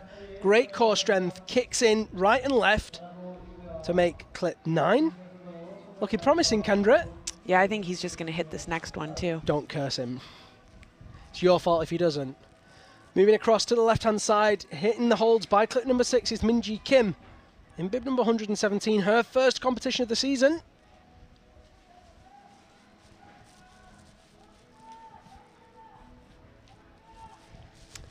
Jeff and Audrey are tuning in from London again, they say. Jeff and Audrey. They've tuned into every competition. Let me guess who they're cheering for. Ema. Oh no, he's off. Kendra! Young-Hae Kwon's dropped it. Oh, that's your fault. Folks, you can totally blame Kendra for that one. No, this is a hard move. It's a hard move. At this point, with him sitting in 8th place as a qualifier, obviously we have to wait and see where that puts him in the standings. Are the setters going to be getting nervous? I'm asking you. Not quite yet. Okay, good. We don't like nervous setters. Minji Kim. But he was on the next hold from the one I called. Was he? He was going into the undercling. So he's tied with Tristan Ladevant. Correct. No, he was going. Tristan was moving up from the undercling. He was moving into the undercling. That was the one I meant. Trying to hold that the was the one I undercling. meant.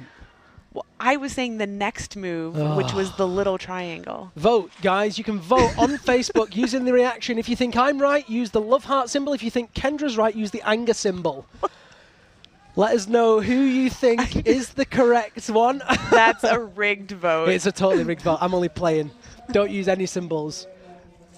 It's all love here. No, continue to use the love symbol. Okay, yeah. Keep going with the symbols. By the way, if you didn't know, if you are watching on Facebook, by using those symbols, those reactions, you actually boost the profile of the broadcast. The way Facebook works is the more people that engage and comment and react, the more people that get to see it. So if you do see something you like, then hit it. It's good fun. Bib number 015, Mohammad Reza Kuraya Safdarian, the Iranian hotshot, 25-year-old fireman who has taken the tour by storm this year. He's been a contender for the semi-finals for the last 2 years, but after a big off-season of training, he went out to Russia. He's come back better than ever. Minji Kim is oh, look at that! She's cut loose on that Stein, but kicks back in. Awesome work there. I mean, she's a relative newcomer in that we've never seen her on the tour before. She didn't place in the top 30 last year. Oh, look at that. She's up to the intellect hold above clip number 10. Beautiful. She has been highly ranked in the Korean circuit this year. So, matches in with that left tool. Leaves the left one in. She's happy with that placement. You can see she's still got to head up leftwards now. You can see the number 11. That's her next clip.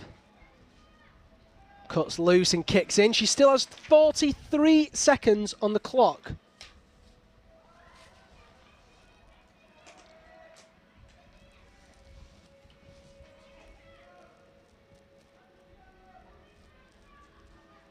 While we're watching Minji Kim, we can tell you that there is a technical incident going on in the men's route right now.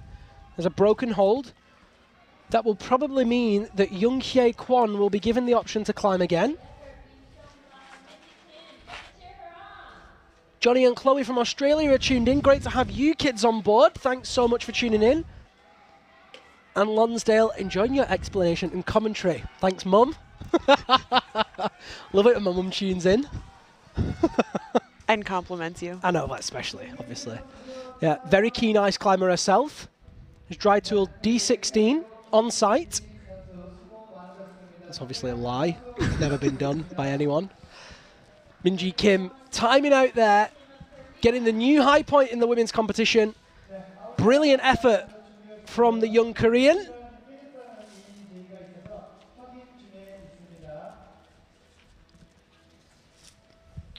Now, without wishing to, throw unnecessary guesses out there, the top 3 at the moment is pretty concentrated with Koreans.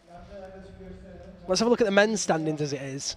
Marko Malinovsky and Masoud Zainali tied for 7th, Naton Claire in 6th, Young Hye Kwon and Alexei Marshallov tied for 4th. That'll probably change because of the technical incident. Young Yeon Lee tied with Tarazov in 2nd, Tristan Ladavant in 1st. Of course, that move between 1st and 6th, making it very, very close indeed. The bottom 3, Kyungkrae Kim, Gihado Kadota and Yutaka Shimada. Let's have a look at those women's standings. Yeah, okay. So 4 Koreans currently in qualifying positions in the ladies. I'd expect the 5th and 6th place to drop down, but that 1st and 2nd place, not so much. I think they've both got a really strong chance of staying in here. We still have 3 more Koreans to climb. Doyeon Park, Wonseon Shin and Hanare Song have yet to climb. We've also got Emma McSwiggan of Ireland, Marianne Filipova of Russia, Masha Edler and Maria Tolokanina and Ekaterina Vlasova, all of Russia. All easily capable of making finals. And out next is Enni Bertling, who is our only Finnish climber through to semi-finals.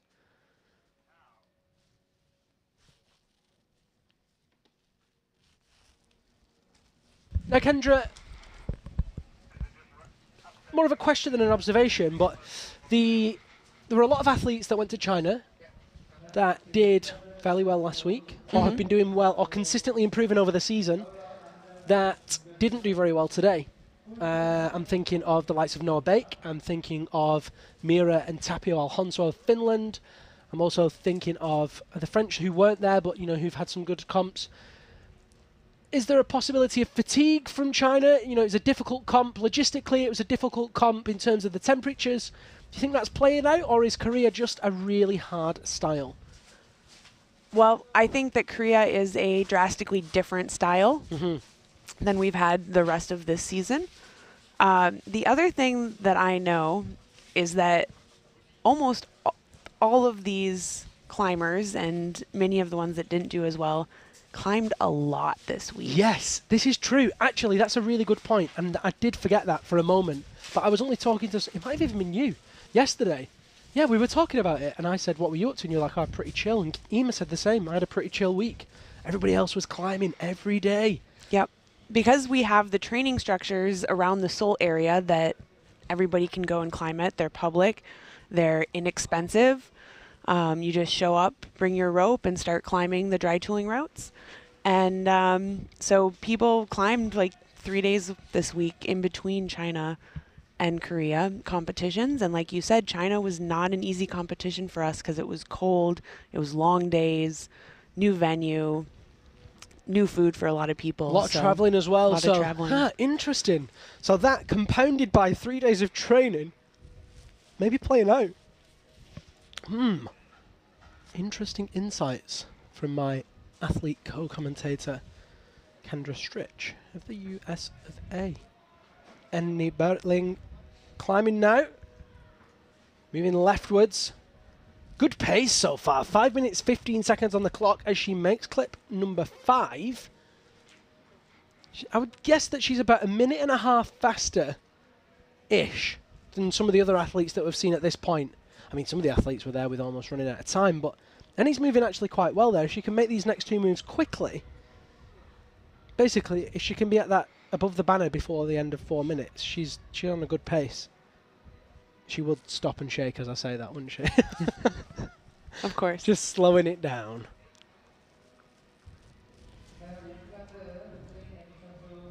Enni's a very strong climber, and climbing fast is one of the things that she's been working on instead of always timing out. Finnish champion? Routes. Finnish champion, yes. They're going to be having the final round of the European Cup. Thank you. You're all right. I read your mind. You did. In Honolulu. It's in Oulu, Finland. A little bit colder than Honolulu. In fact, it's in the Arctic Circle. It's quite close to where Santa Claus lives, I've been told. It's somewhere near Lapland, or in Lapland, I think is the actual region. A lot of the athletes will be going there next week.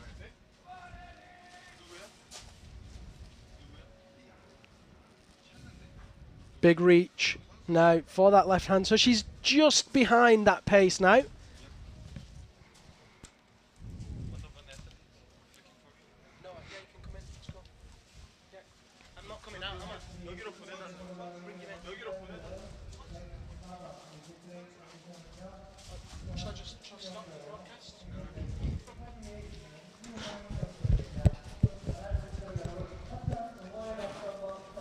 So Enni now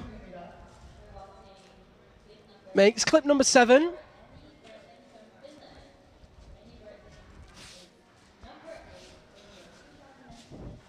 She really does need to get moving here if she's going to get past that high point. So, yeah, we saw a good pace. This is classic Enni. This is what she does. Moves really well and then just slows down. Really needs to pick up that pace now, especially as she gets onto that block. Into the Stein by clip 7. She'll reach up to make clip number 8 and then reach behind her into that block and head towards the point where we've seen a lot of athletes failing. One thing that Enni does have going for her is that even though she's running out of time, if she does get onto that block, I think she'll be likely to make that next move. She is very powerful. She's got a lot of strength. She needs to go, though. Really needs to go. The athletes don't know their time during their climb unless they ask the judges for time or if a teammate yells time out to them. Mm-hmm.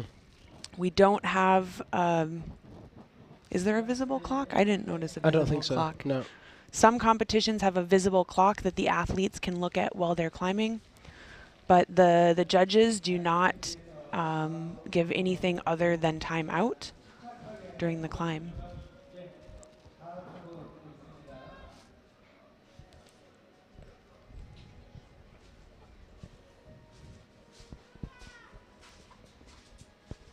into the end of the ice barrel with 1 minute 37 seconds on the clock.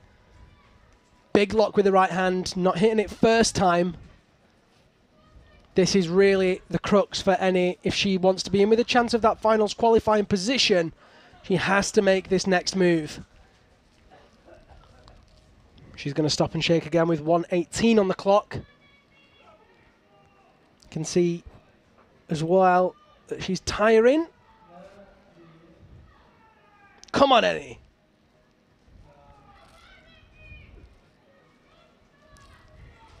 She has 2 teammates in the crowd. Just not quite getting over her left arm enough to really leverage that core and hit the hold. Watch her hips turn. Needs to turn them more. No, and that's it. That will be Edney Bertling out of the semi-finals. Almost certainly not enough to make it through to the finals, which is a shame. She did make finals here for the first time last year. And that is her competition over. Just struggling with that big, powerful move. The men's technical incident is still underway. They're just fixing up that hold. And in a second, I'm going to be joined by Canada's Noah Bake for a quick chat. See what he makes of the competition so far and how his morning went. We'll be back with him in just a few moments.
So we've just seen those provisional standings there.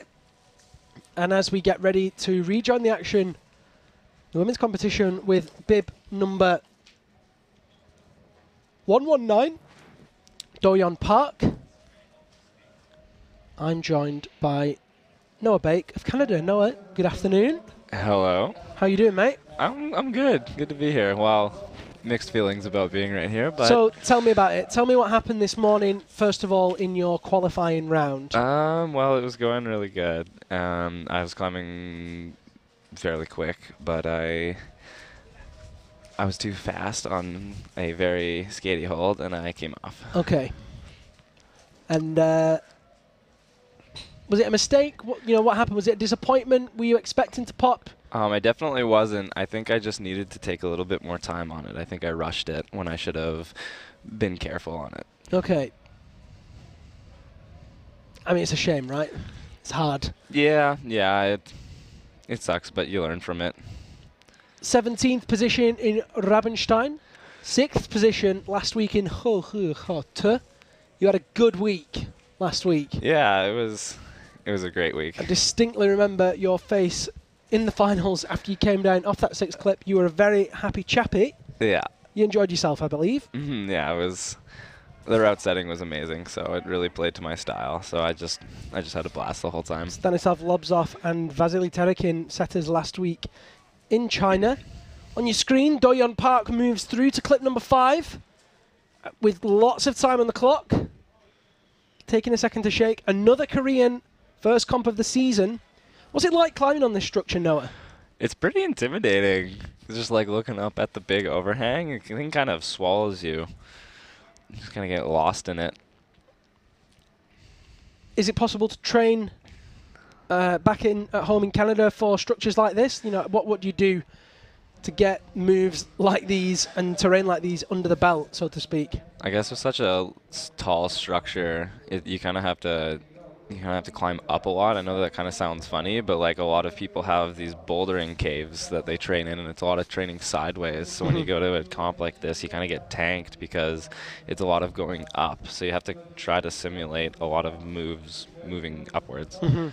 Different muscle groups, Yeah, totally. different strengths. And of course, the Koreans with a lot of athletes qualifying for these semi-finals, showing exactly that they get to train on this surface, this terrain, this structure. Yeah, wasn't there 8 girls? There were 8 female That's qualifiers crazy. and That's 4 great. male qualifiers. Yeah.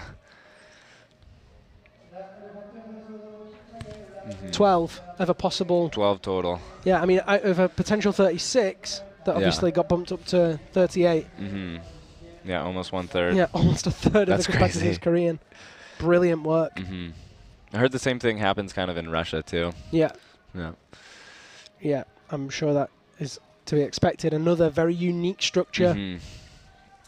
What will be interesting for me in Russia will be to see how the Iranians do. 'Cause they've been out there this year, or rather last year, for a long training camp. One of the reasons that we see them performing so well this year. Yeah, it's been so cool to see Mohammed and all the Iranians climbing so well this year. Going into Kirov in 2 weeks' time, what will you be focusing on after Cheongsong today? I think just relaxing. I'm going to spend a lot of time in Seoul and then possibly go for the comp in Oulu. The European Cup. Yeah, I'll stop over there. I really want to see Finland, so I think it's just going to be a little bit of training and some relaxing sightseeing. I think I'm going to go to a raccoon cafe. Right. That's a thing, I think, guys. Do-yeon Park moving really well now and hitting that hold on the volume below clip number 9. That's excellent work from the young Korean. Makes the clip. She is now in a finals contending position. Of course, there's still another 7 athletes to go after her. And she isn't into first yet, so she can be pushed down. We're back into the men's competition as well, and as Noah just mentioned, Mohammad Reza Safdarian of Iran. He's here with us now for his semi-final route. Had a disappointing round last week in Kholkhot. Let's see how he manages this week. I mean, disappointing, he still placed 5th. Yeah, But he was gutted. He was so I was upset. going to say, he placed one thing ahead of me. I Yeah. don't think that's very disappointing. He was disappointed. Yeah, he seemed pretty sad about that. I mean, the thing is, he's here to win, right? Like, Oh, for he's sure. really totally of that winning mentality. Well, you just see his style, just the way he climbs. He's just constantly moving, constantly like crushing the route. He's just there to win. Do-yeon Park makes that move into the Stein. Stands into the ice barrel. And there's clip 10. Big move for that intellect hold with the right hand. Hits it Oh, great. Nice. into the figure 9. This is one of those new intellect holds that we saw at Ho Hut, where it kind of has at least I think it is, the dish. Yeah. Yeah. Reaches out with the left hand. Doesn't quite hit it first time. Get a scale of the structure there as we see Do-yeon Park top left. Drazasov Darian bottom right of the screen. 1 minute on the clock for Do-yeon Park. Needs to keep it together now as she edges towards clip number 11.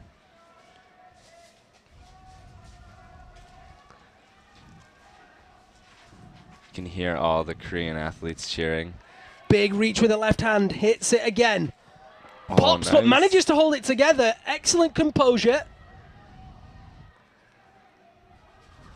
Rope drag playing a part now. You can really see her having to pull against the rope. Reaches out leftward. She's climbed into first place. Of course, that's only a provisional result. Oh, and the wind. No. The wind almost looked like it popped her off there. It did. Amazing effort. What do No, you think of was a that, great Noah? climb. It was a good climb, yeah. She was run out of time, but she was definitely climbing confidently. And that's what's going to be required anyone wanting to make finals here in Cheongsong. Let's see where Muhammad is.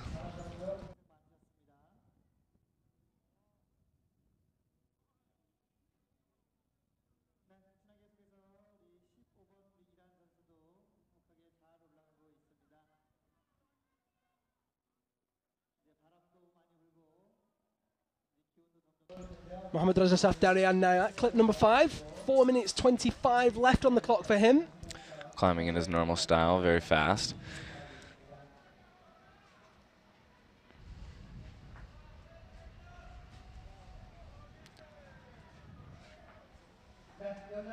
Curious to see if they replaced it with a new hold or if they just found a new one that is the exact same. Mariam Filipova now on the screen for the left-hand side in the ladies' route. You can see Mohammad Reza centre right. See his orange helmet in that wide shot.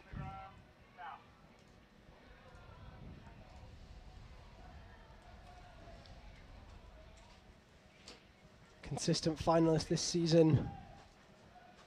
Mariam Filipova qualified 7th place for these semi-finals today.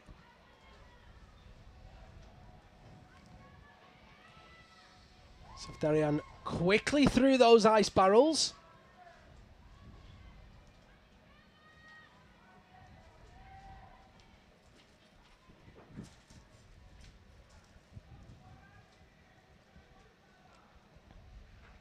You've seen this move done a few times now, Noah, this Crux move.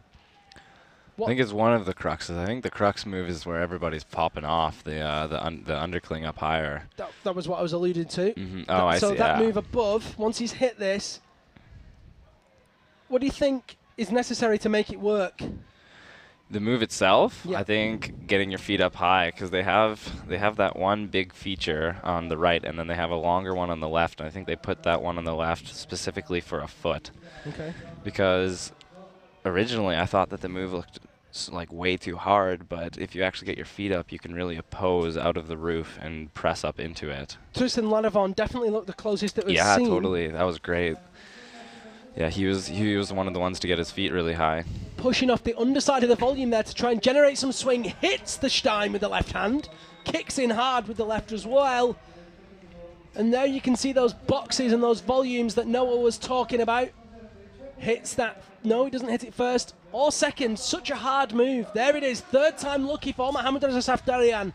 Left leg over the left hand into the figure 9. So now let's see what he makes of this move. High left foot, Noah thinks.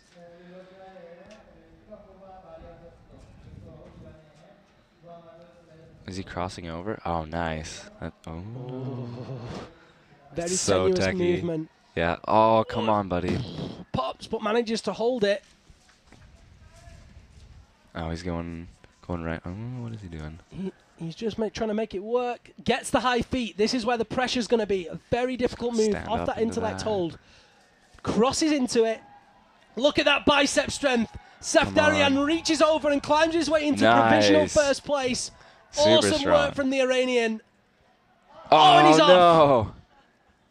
But He must that have been in the wrong spot. is enough to see him into provisional first place. And as the 7th place qualifier, he is guaranteed a place in the finals unless the judges decide that Young-Yeon Lee gets to climb Oh, yeah. again, and then he bumps him down. That's the only thing that could change it. Otherwise, he is guaranteed a place in the finals because he's ahead of Tristan and he's 7th. Tristan's in 8th right now. No, he's in first. First, sorry. But So there's no. 6 Okay, more. I see what you mean. You with Sorry. me? Yes. Yeah. Mariam Filipova. You can see the wind. It's actually pretty windy It's out right really now. picked up Yeah. now. It's really cold. This has been a pretty shutdown move for some people, or people have taken a long time on this, going up into the Stein. Filipova having no trouble though. Mm-hmm. Reaches up left hand with that fig 4 over with the right leg.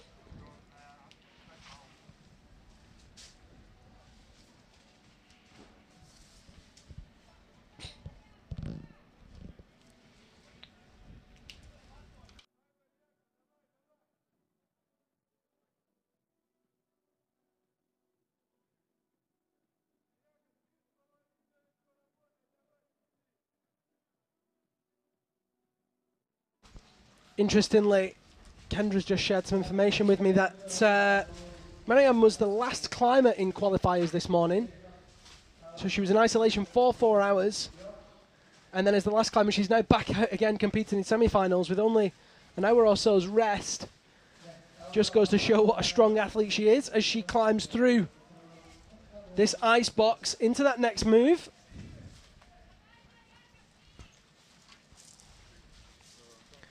Well, first try. That's great. I'll give her a lot of time for the rest of the route. 3 minutes left.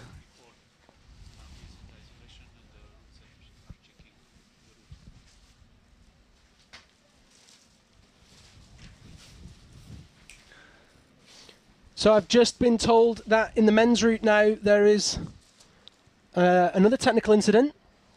Mohamed Reza Safdarian claims that there was a broken hold on his route. So the route setters are going to check that, whether or not it will be taken as a broken hold or not. We're not quite sure, but when we know, we'll let you know. Wonder which one it is.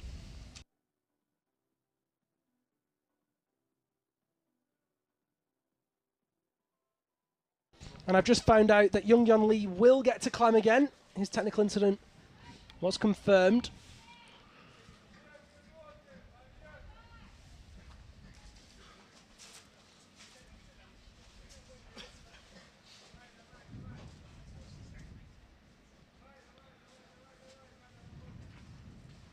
She's climbed super fast through the roof, but she's got to get through this if she wants to top. 1 minute 40 seconds left on the clock.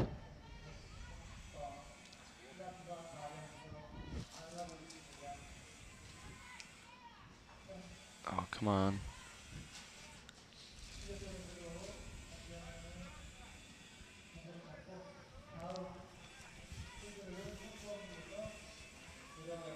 So this is that tricky move that we've seen. She hits the Stein with the right hand.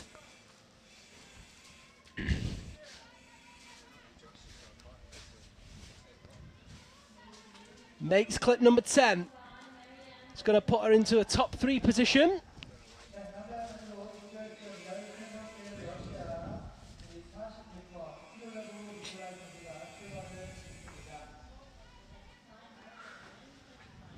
Here's Nikolai Kuzovlev.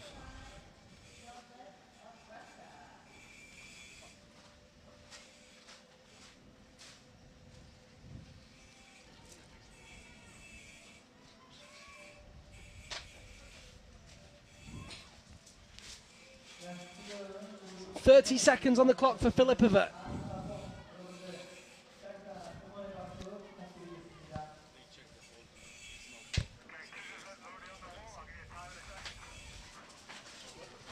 Filipova now moving leftwards on that final section. We saw Do-Yeon Park successfully climb through this sequence and make clip number 11, so this won't be enough to see her into first. She spent a lot of time in the last couple draws, almost 3 minutes.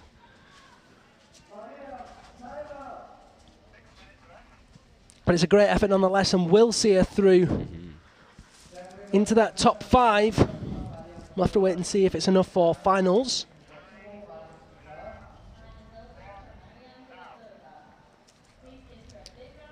I've just had the information as well that Mohamed Reza Safdarian was not given his technical incident. The hold was not broken.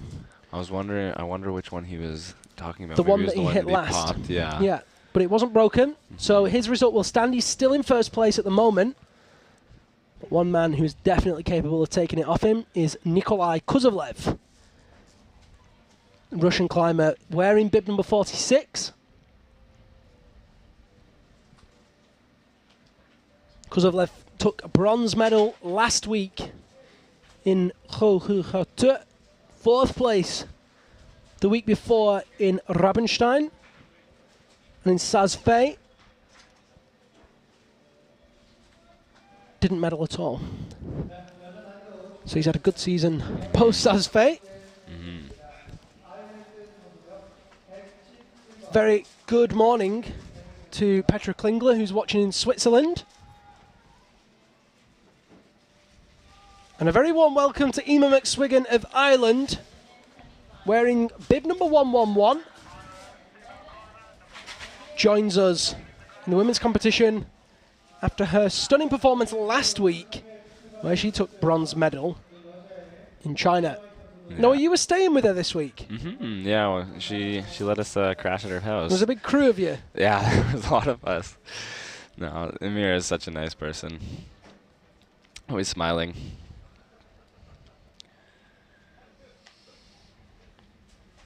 Kozlovlev reaches behind himself with that left hand into the ice block. Clip number 6 made. And there's clip number 7.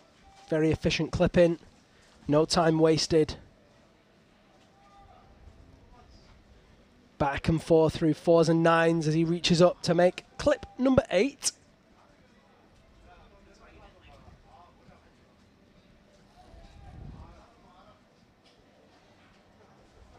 Noah, who's your favourite competitor to watch? Competitor to watch. Oh, wow. Can be male or female. I don't know. Maybe a tie between Park and Dangan. Nice. Park's just really fun to watch because it's just perfection, basically. It's just the way he climbs it. And Dangan is just so much fun to watch. He's just so dynamic and just goes for it. What about female athletes? Female athletes? Well, I really love cheering for Amir because I am really good friends with her. But, yeah, probably Telekanina, just because also like Park, she destroys every climb. She is very, very strong. Incredible bicep strength. Phenomenal lock strength. Yes. Takes a hold and just locks it down so deep. Yeah, because she's so short. Kozlovlev now at clip number 9 in that Stein position, off the ice barrel with ease. Lots of time. Hits that hold with the left hand. Now, here comes the tricky move. This has definitely been the crux so far. Only one person has successfully made it through this next sequence, and that's Dreza Safdarian. Tristan Ledovon was the closest after him. Kozlovlev just taking a moment to relax, compose himself, gain a little bit of strength. Now let's see if he goes for it as a backhand, which he is doing. There's not much to that hold. He's keeping his left foot down pretty low.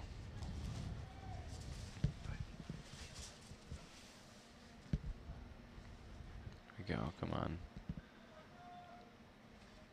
Goes in with it as an undercling. Reaches over himself. Come on. Oh, he's so close. And that right hand is so close to popping. Come on. Hits it. Nice. Kozlovlev. Oh, he's off. No. Pops again. Oh, that man. is such a bad hold. Wow, Nikolai Kozlovlev just popping off, and he'll tie, I believe, with Mohammad Reza Safdarian. Noah, thank you so much for joining me. Yeah, thanks it's for your been a insight. pleasure. Yeah, And no problem. again, sorry that you didn't make it through to the semi-finals today, but hopefully we'll see you next in 2 weeks in the semi-finals and finals in Kirov. Good luck, buddy. Yeah, Enjoy your travels. thank you. Cheers, Noah. So Emma McSwiggan now on clip number 7 of her women's semi-finals route. In the Stein. Reaches up to make clip number 8. All the Emma McSwiggan fans are lighting up now on Facebook as she reaches back behind her and hits that ice box. And as Emma moves into that ice box fully, I can welcome back Kendra Stritch. Hey, Kendra.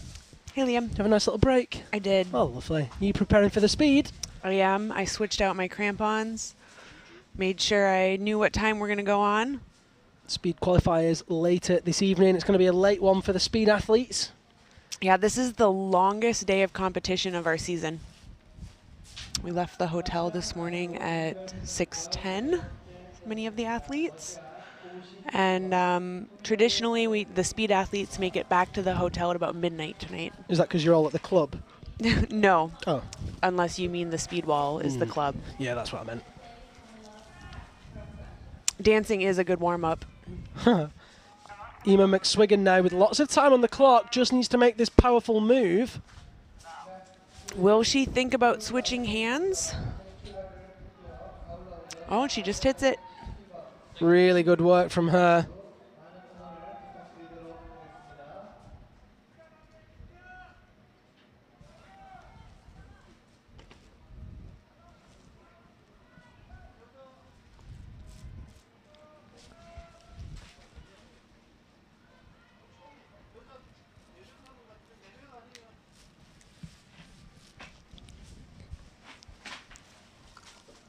Ema makes clip number 9.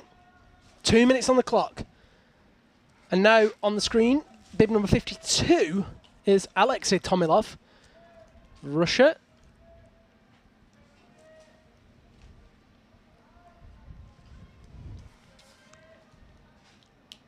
Ema McSwiggan needs to lock that down, take that really poor Stein above it.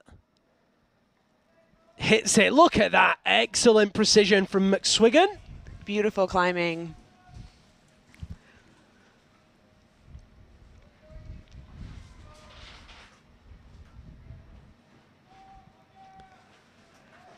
Emer's got some time left here to be able to get higher on this route.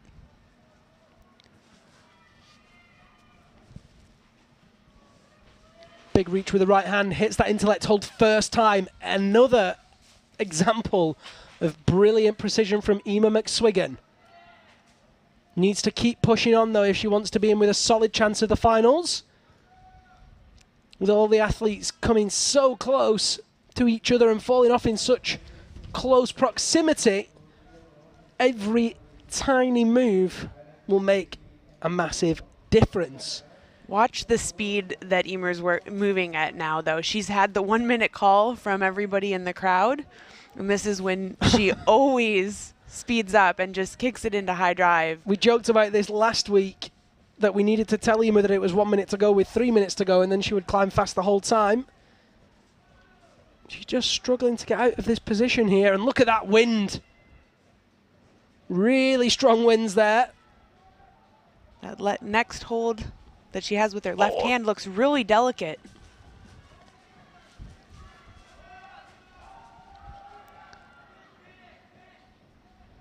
That's Ema's time up.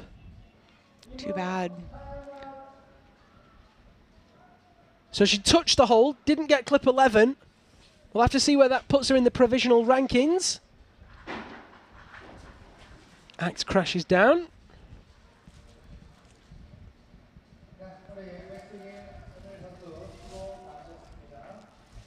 Ludwig asks how high this wall is. You know what, I don't actually have the official height, but I believe, if my memory serves me correctly, it's 35 meters from bottom to top. I think the climbing surface is 35 meters Yeah, exactly. from bottom to the top. The actual arc itself is shorter, right? It's like Higher. 25 meters. No, the arch, it can't be taller than 35 if the climbing surface is only 35. Sure, some of the scaffolding goes above the climbing. We're going to go with 35. Let's call it 35. Liam's right. I'm wrong. No, oh, Kendra. Definitive answer Is it is that time of the 35 day? meters. Kendra's like, no, not playing anymore. Alexei Tomilov into the ice block, traversing through that section very quickly. 3 minutes, 35 seconds on the clock.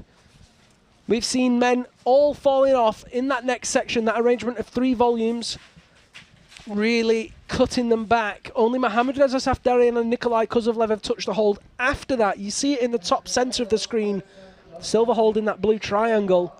Will Alexei Tomilov get up there as well? Masha Edler joins us in bib 128, another Russian athlete. Masha trains out of Moscow and trains with and is coached by Alexei Dengin, last week's gold medalist and gold medalist in Sazfe as well. Still to come in the semifinals. Very excited about that. He qualified in first this morning. The only top in his group.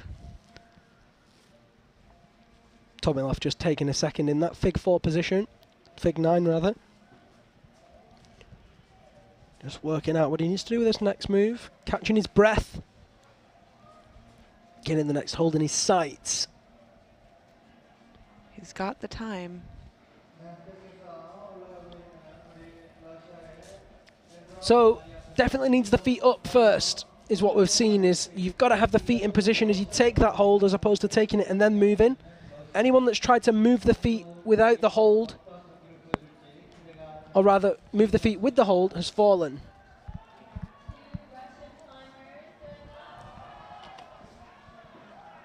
Someone's asking on Facebook if the wind is... Oh, he's off. Tomilov's off. It was Tomilon, and now it's Tomiloff. Is that bad? It's the first time I thought of that. Just came to me. I'll probably never use it again. So bad it was good. Thanks. That's most of my life. Alexei Tomilov popping off there in that position that we talked about.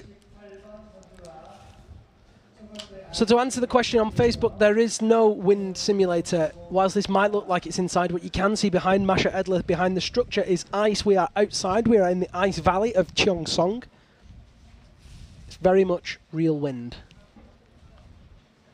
Masha Edler with 5:24 on the clock, moving between clips 5 and 6. Those clips are blowing around now.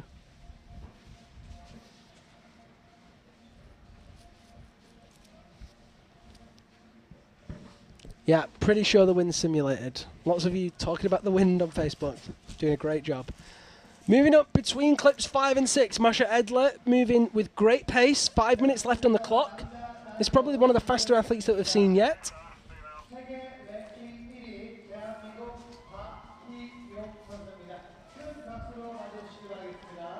And now expect to hear the crowd go very loud as bib number 33, Hyung Park, joins us for his semi-finals route. The legend. The world champion. World champion, world cup winner, world number 1. World leader.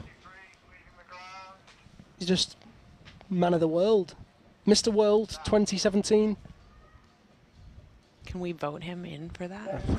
I'd vote him in straight away.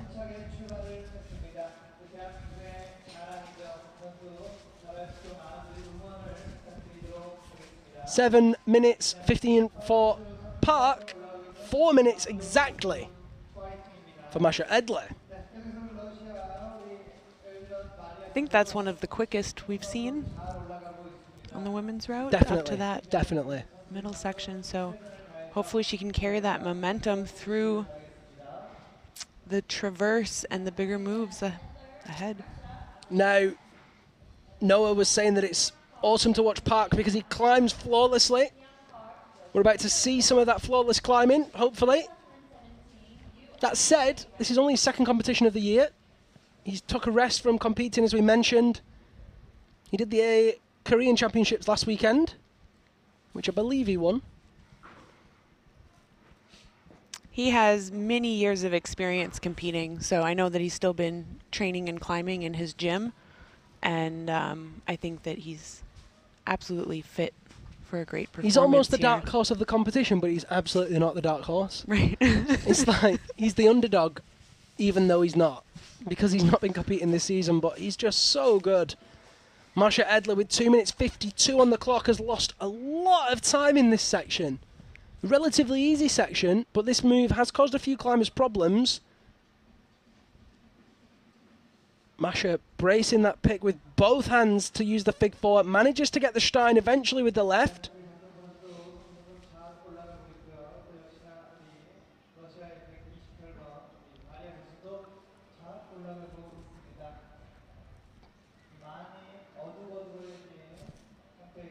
Park with 5 minutes 30 on the clock. Moves upwards from clip 4.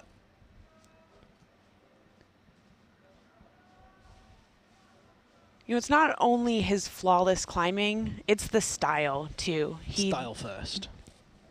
Is just a really fun climber to watch. He's very dynamic. He's on the shorter side for the competitors. Definitely. And he has a very unique style, confident, but also dynamic.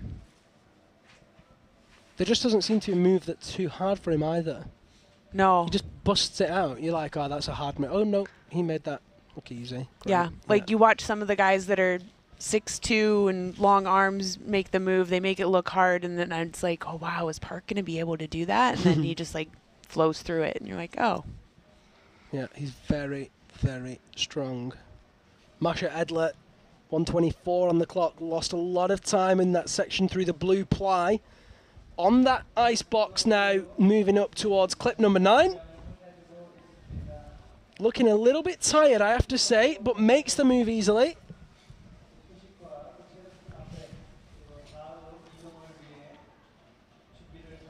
Hello again to Petra Klingler. She's watching from Bern in Switzerland. Not with us in Cheongsong due to the fact that she's studying, she's got exams, and of course the Boulder World Cup in just a few weeks in Meiringen. You are watching the lead semi-finals of the 2018 UIAA Ice Climbing World Cup, brought to you by the North Face Korea, live from Cheongsong, South Korea. On your screen, in bib 128 is Masha Edler of Russia, competing for her place in the finals tomorrow. Big reach with the right hand and hits it easily into that Stein.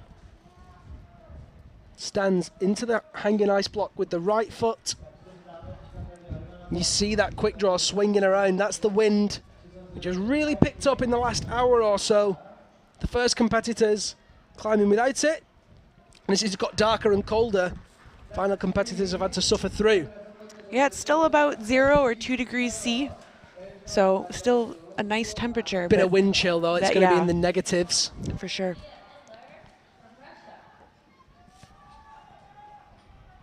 So here's Hyung Park on that Crux with 2 minutes 55. He has got so much time to play with here. He has no need to rush. He just needs to make this move. Of course, he doesn't know that because he's been in isolation. But he's a very experienced competitor. He's going to have a pretty good idea that there's a Crux that's been stopping people. Very few athletes have timed out in this men's comp. Looks for the right hand. It's a tenuous placement, that, Kendra.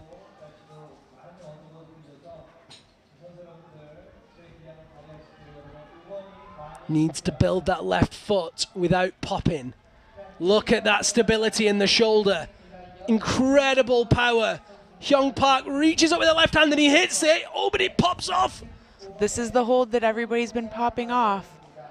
Watch that left hand. To hold this. So he's off! Oh no, I thought he might have done that then. He looked so solid and then he matched with the right hand and knocked it off. It was a walk in the Hyung Park, but then it was all over. Awesome work from the Korean. Wow. Oh, I thought maybe we were going to see it. Tied. 3 ties. Kuzovlev, Safdarian and Park. Awesome work from all 3. And that's going to be interesting for the finals. 3 more competitors.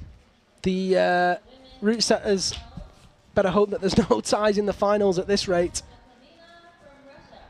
Wearing bib number 135 is the Russian pocket rocket Maria Tolokanina. She's won more medals than I've got fingers and toes and teeth.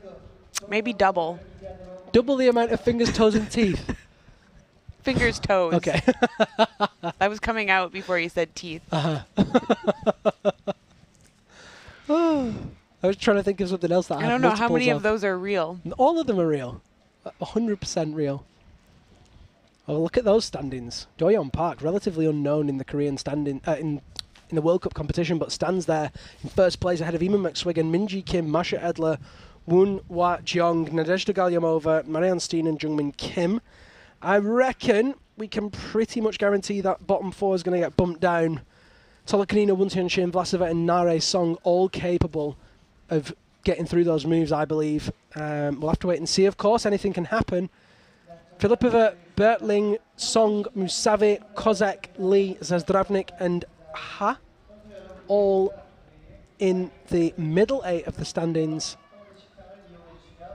And we can go straight back to the action and see Maria Tolokanina moving off that first ice block, leftwards onto the plywood with 5 minutes and 55 seconds on the clock. Very quick, as expected. Yes. She is a rapid. So fast. She is very fast and smooth. Doesn't stop for anything. Do you know what though? Do you know what though? The thing with Maria is you can tell when she's changing gears, right? Like you can see it. Whereas you see the other climbers, someone like, for example, Cheongsong, you just can't see it. Yep. It is crazy to watch. Be interesting to note those two styles now between Tolokanina and Song. Song will be our last athlete out today.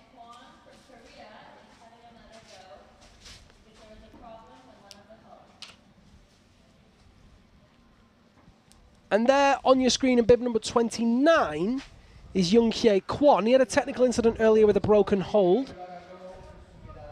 And so he is allowed to retry his route. He's been in isolation since that technical incident.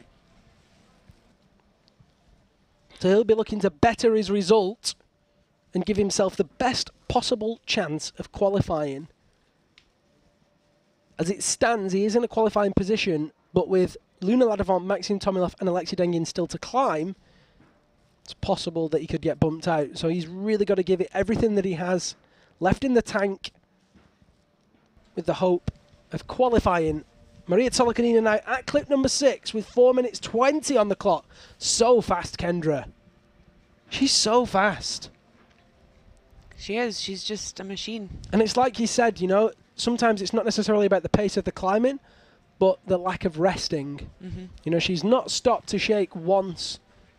Just moves effortlessly through those sequences.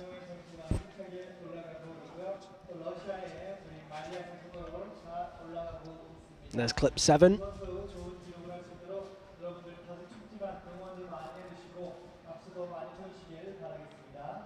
And 8.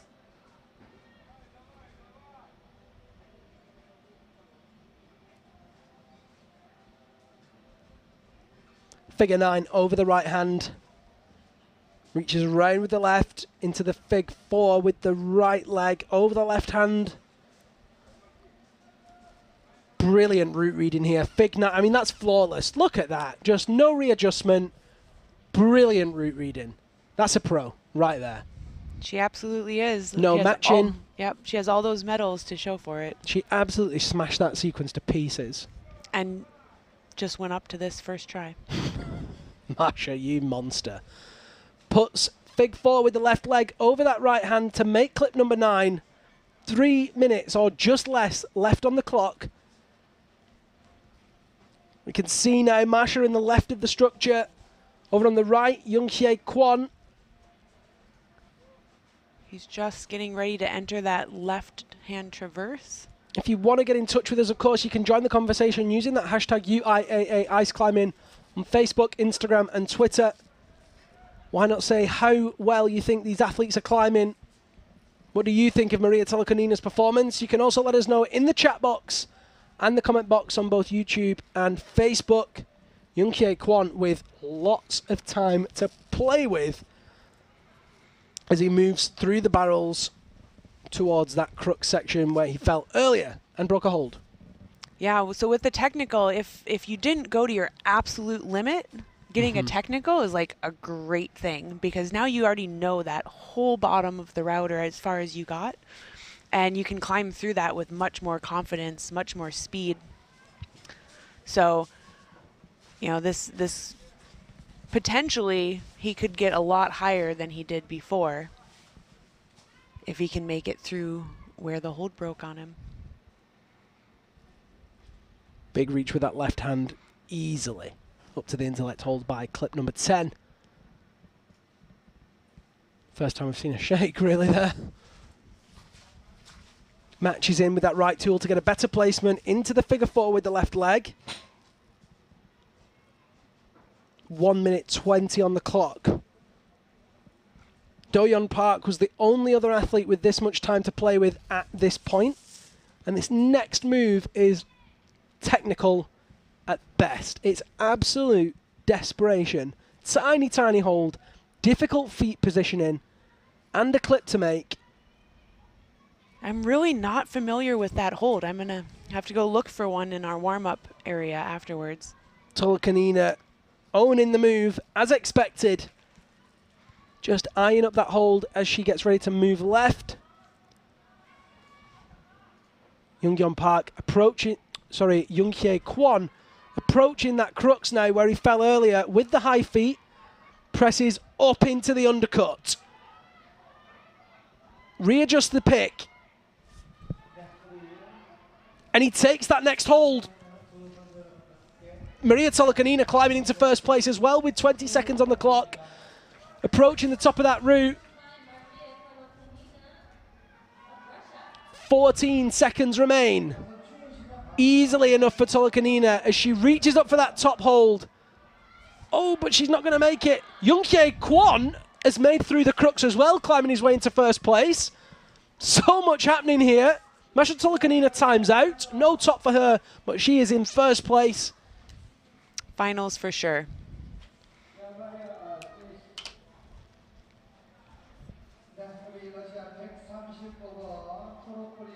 Lot of drag.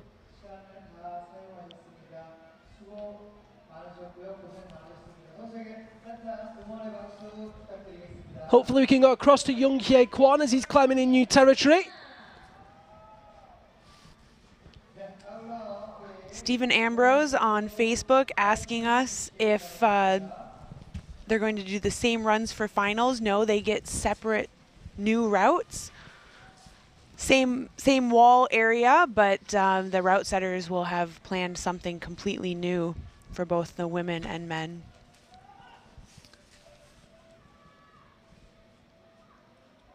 Younghae Kwon still climbing. There he is. 1 minute left on the clock. Fortunately, we missed that crux section, but we do know that he's made it through, and with clip number 10 made, has climbed his way into a provisional first place. Big reach here off that left hand. Look at that. Nasty. Route setters really testing all the skills of these athletes. Technical movements, powerful movements, precision. The only thing we've not seen yet is any all points off dynos. If the last couple of comps have been anything to go by, then we might even see some of those later. Big reach with the right hand. Oh, he's just not quite hitting it. 24 seconds remain. Younghae Kwon in first place now. Oh.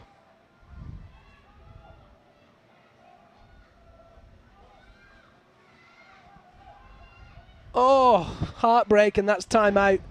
Almost, he just tires out rather. Younghae Kwon with a fantastic effort and excellent composure to come out after a technical incident, climb his way into first place.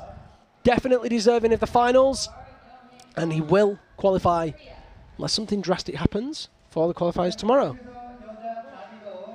Petra asks, did any of the guys try that crux sequence with the left hand? Yes, they did. Mohamed Reza Safdarian did. He took the left hand as a crossover and locked it down. It worked really well.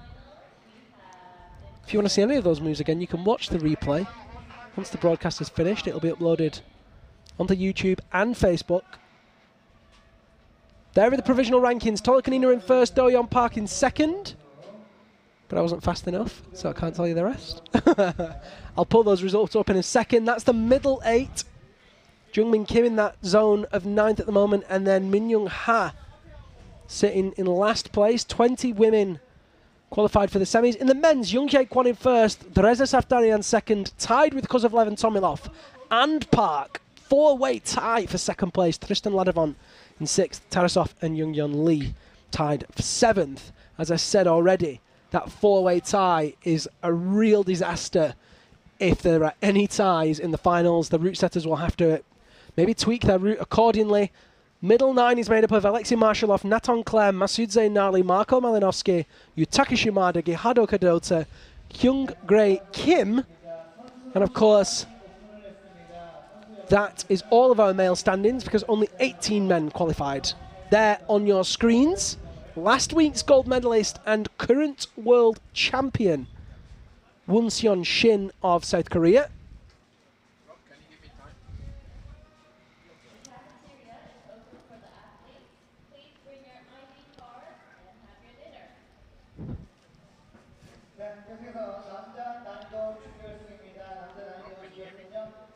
Big left hand from Wonseon Shin.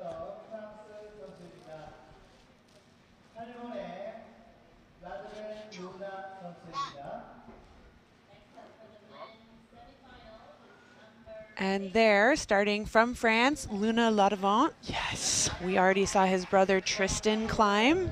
Luna's 18 now. It was his birthday a few days ago. I don't think that's a significant birthday in France. Oh. Really? Is it? Oh, no. I reckon.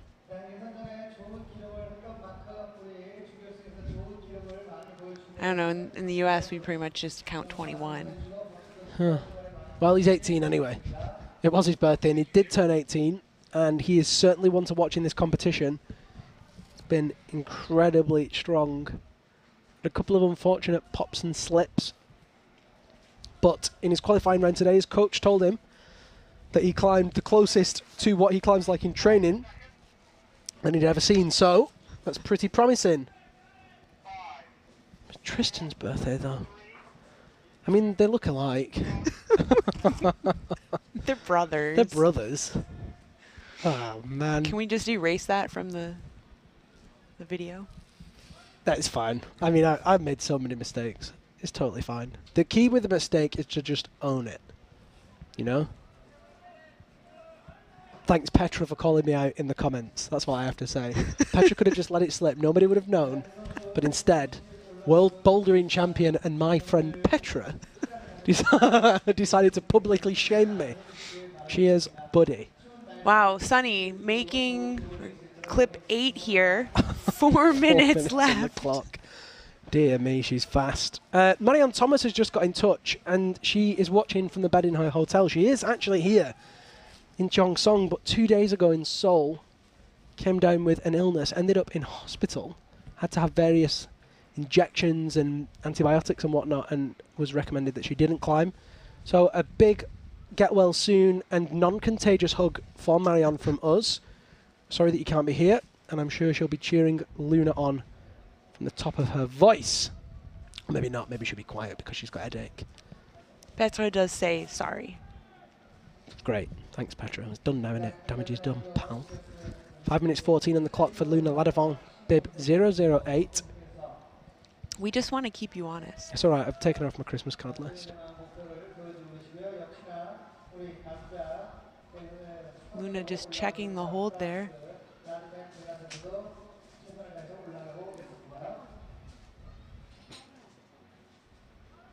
Won Shin. Easily to clip number 9. I mean, look at that. She is so much time. Cruising this route. Cruising this route.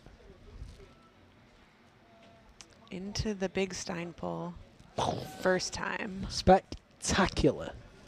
So strong, Won Shin. And the best thing is that she didn't even rest last week. She went to Hohut. She took the gold medal there, stated her intentions. Winning this competition here would mean a lot. Hana Rae Song won here last year and definitely wants to win here tomorrow, but so does Won Shin. It's not going to be easy.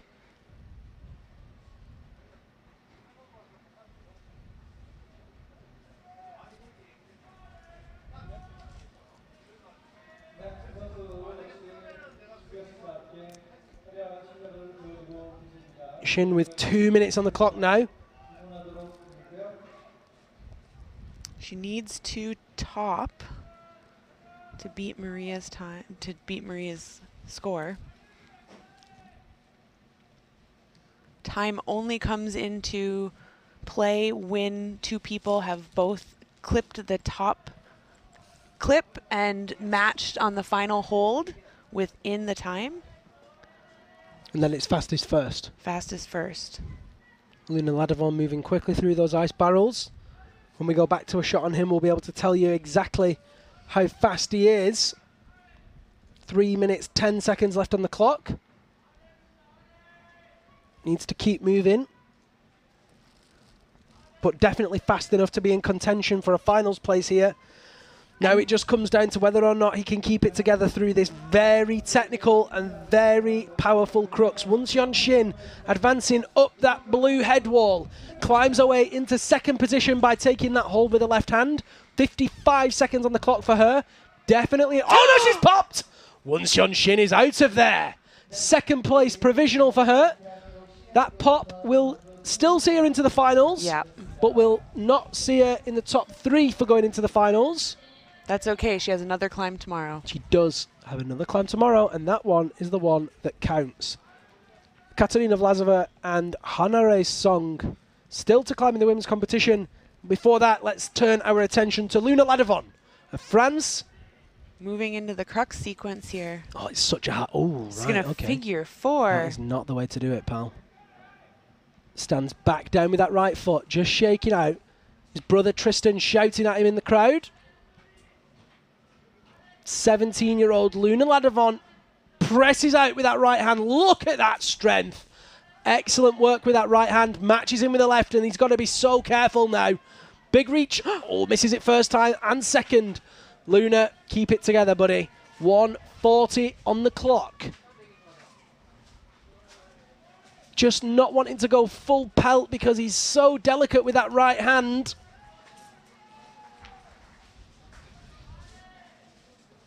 Oh, he's just tagging it so many times. 1:23 on the clock.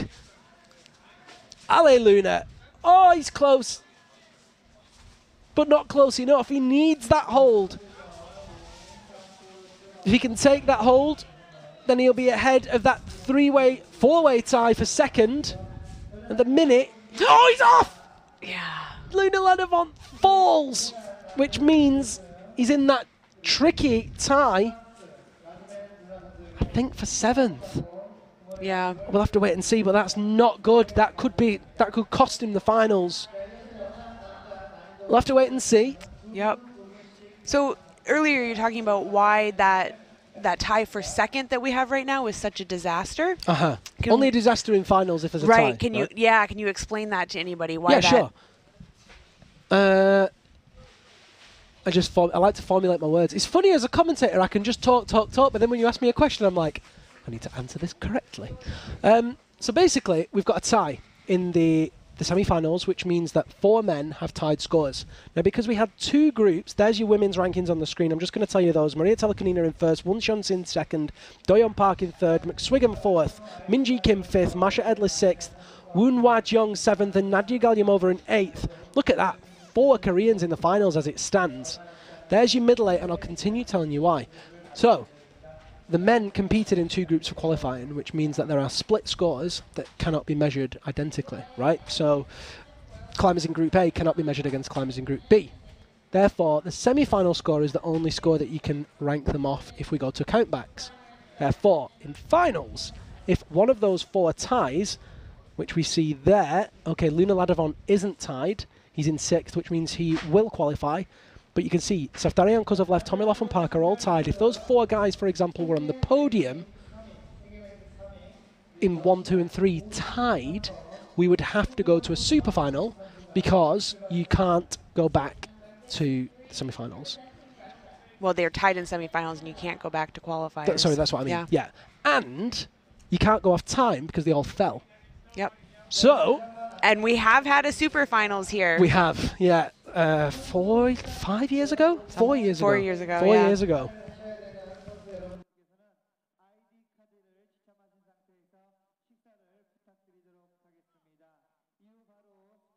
And I've just been given some information that we have got a technical incident on the women's route, not due to the climbers, but the wind has blown one of the quick draws into a bit of a tangle.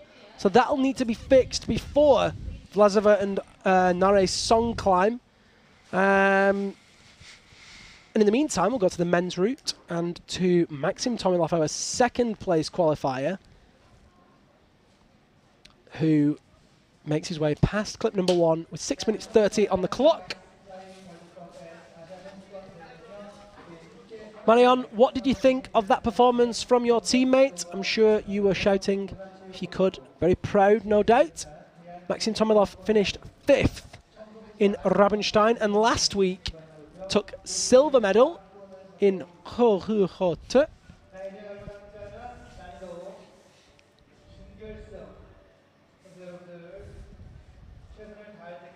If you missed watching last week's live stream from China, you should check that out on the YouTube channel. It was a new structure, so something new to see, and it was in the Inner Mongolia region. Oh, and the final, the men's final.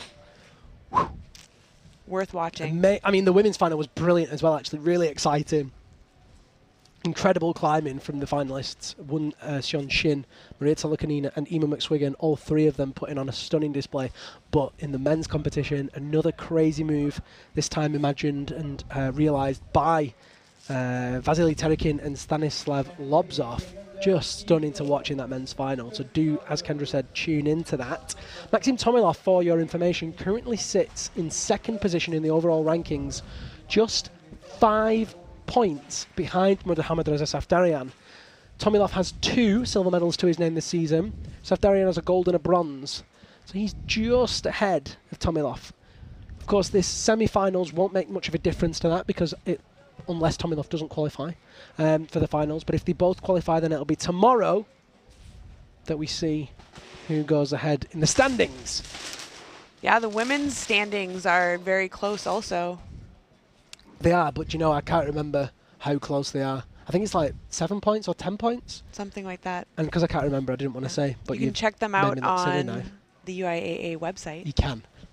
If like me, you aren't quite sure where the women's results stand at this very moment in time, you can check out on the UIAA website, results.theuiaa.org. Marion Thomas says, Luna in final. I'm so happy for him. He deserves it so much. We are happy too.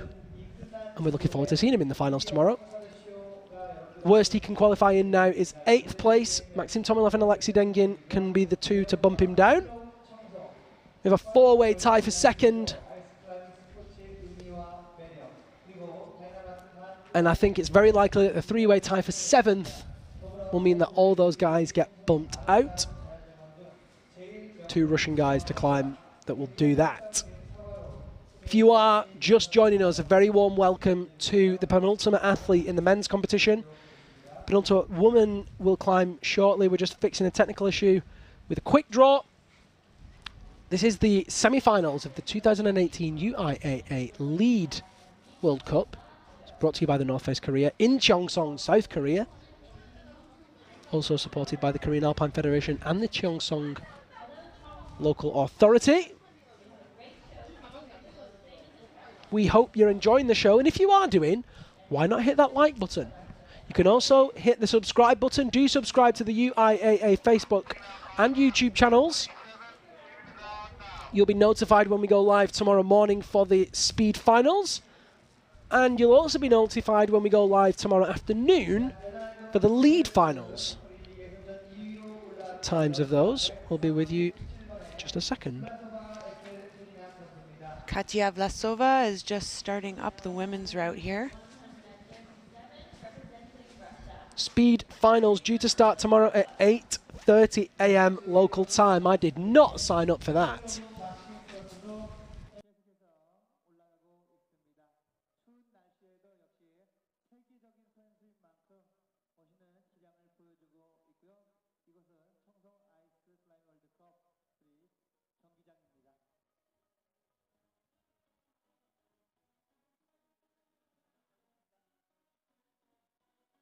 So we just had some more good info, getting all the info here in Cheongsong. Stark contrast to some of our previous competitions. Oh, Tomilov's off! Look at that! Another case of Tomilov. Cannot believe it! The brothers Tomilov having a nightmare here today in Cheongsong. Falling at the Crux again. Question is, did he fall below below Tristan Ladevant, or did he fall at the same point? We'll switch across to Ekaterina Vlasova. So, as I was just saying, we have the speed tomorrow at 8:30 a.m. local time. And we'll go through till approximately 11, because we'll have semi-finals and finals back-to-back. We'll be streaming the whole thing. Then, finals will begin at 2 p.m. local time tomorrow, which is Korean Standard Time and GMT plus 9. Or CET plus 8, or West Coast America plus 17. Okay, well, let's just give the other news that we found out.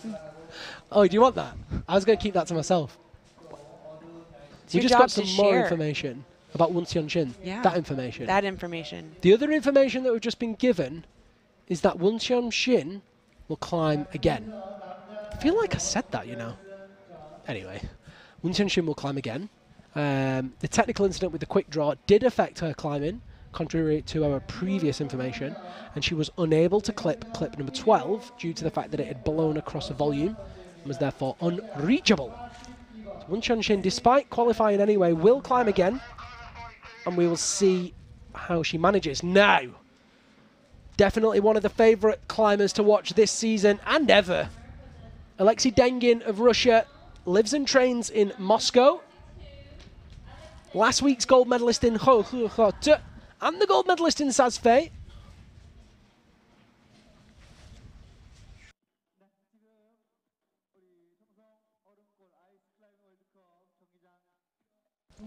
And we've just got the info as well on the men's result. Maxim Tomilov is in the tie for second place. So that now means 5 climbers are all tied in that same position. Whew. I mean, the route setters must be a bit nervous now. Oh yeah, they're Only beyond for finals. nervous. Only for finals. Obviously, it doesn't affect the result here. You know, the number of ties does not affect the number of finalists, so that's fine. But it's definitely going to make things spicy tomorrow. Maybe they will put a dyno in.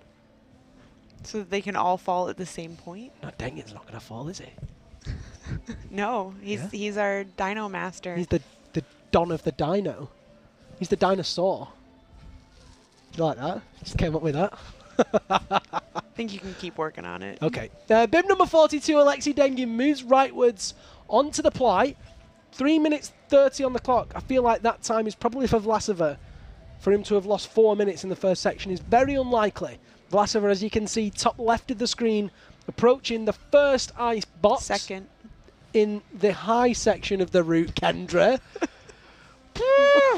Would you be McGravers quick? Jeekers. Kendra stretch at my throat this afternoon, ladies and gentlemen. It's all right. She's keeping me on my toes, and it is always a pleasure to have her on co-commentary, even when she jumps in. Oh dear. Katerina Vlasova moving across the first ice barrel in the steep upper section of this route. Second on the route in its entirety, towards that high point that was set by Maria Tolokanina, which is a lot higher. She has 3 more clips to make if she wants to be up there. Favourite athlete so far in this semi-finals, Kendra? Favourite performance? It was great to see Park back. Yeah, it was. And he climbed well, even though surprise popping off that hold again. I mean, kind of surprising, then kind of predictable as well. So Right. many pops there, but yeah, I did think that Park might be the one to move through it first. I kind of thought he was just going to levitate through that. Levitate, yeah. I mean, that's technically cheating, but I mean, if you're still touching the hold. okay. Lots of support on social for Alexei Dengin of Russia. 4 minutes and 30 seconds on the clock for him.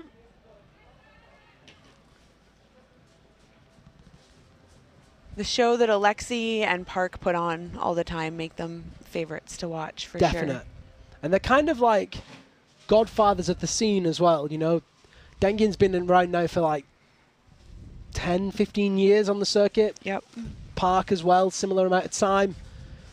Both been very prominent. They've been very instrumental in helping younger athletes, in bringing through more talent, in coaching and taking the sport forwards.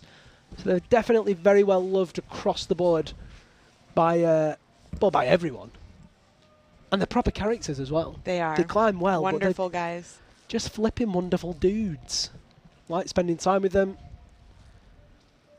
Katerina Vlasova now at clip number 10, making that move off the intellect hold, matching it as we've seen lots of people do just to get herself sorted. You can see her ponytail blowing in that wind. Oh, so windy. It's definitely not a wind machine. Big move for Dengin, hits the Stein with the Wow. left hand. Boom.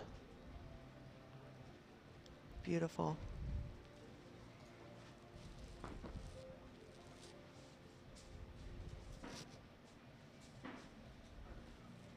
Strong kicks. It's hard not to be a little nervous here for all of the competitors as they move into this sequence. Yeah, I'm definitely feeling the nerves.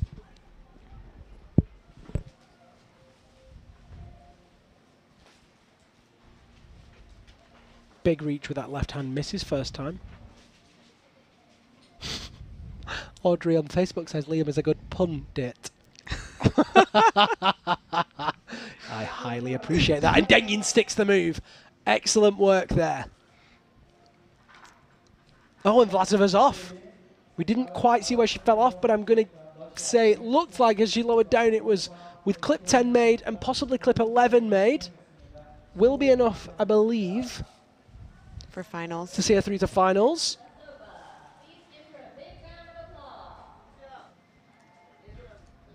Dengin. Oh, no, he's not. No, he isn't. He's going to skip it. Oh. No, he's not. I tell you what, he knows how No to get us way. going, doesn't he? I bet he's thinking, this will make Liam laugh. No, he's not thinking that at all. He's thinking, I'm skipping this horrible move. But This- to another horrible move that he doesn't know about. Oh, he nearly stuck it as well. Alexei Dengin. This guy. 1 minute 42 on the clock. He feels so good on that left hand that people have popped off that he's trying to go fully dynamically, skipping the crux to a terrible hold. Watch this, folks. Aeroflot is not quite taking off, but it's on the runway. So this is a big risk because if he falls off that next hold, He's touched it. he's touched it, but he's still only, so he right now, His lowest tool. yeah, so his lowest tool, say that's hold 20, right? Oh, no. So he's going to get a 202 for touching the next hold. He hits it! Kendra, it doesn't matter because Yes, he just hits he it. got it. I'm like, oh, he's off, but it doesn't matter. Alexei Dengin against all the Holy odds. cow. Throws up that wild move, skips the crux, somehow manages to hold it.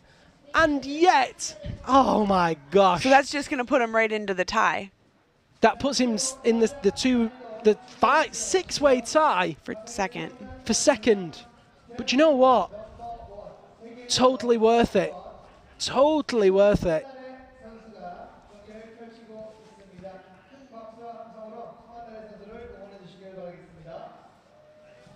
So we have the last woman of our semifinals en route. Hanare Song from Korea, gold medalist in our first 2 World Cups, Sosfei and Robinstein. Took a break last week in to rest and also to compete here at the Korean Championships Yeah. that were held on this very structure.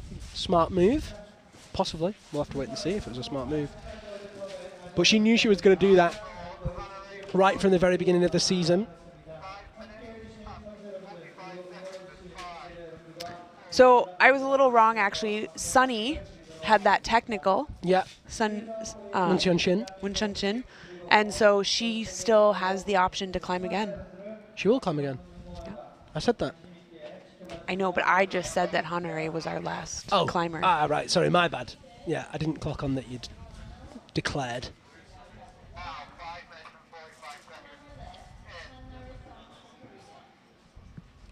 And as we said, Nare's song is simply sublime to watch. She moves so well.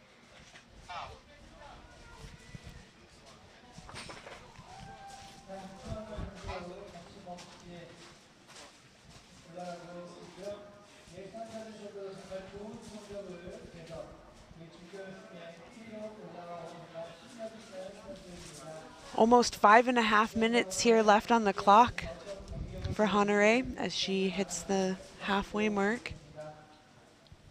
Just has this style that is seemingly effortless. Glides through the moves.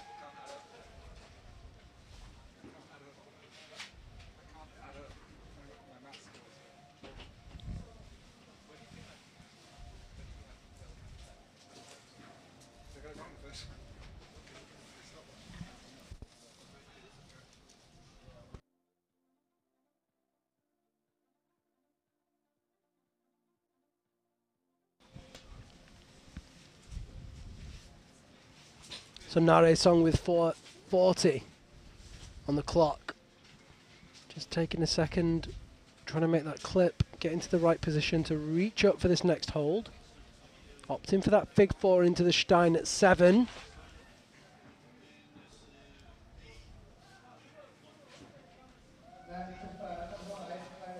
course, the men's competition is over now. We'll have provisional results for you on the screen once the competition has finished.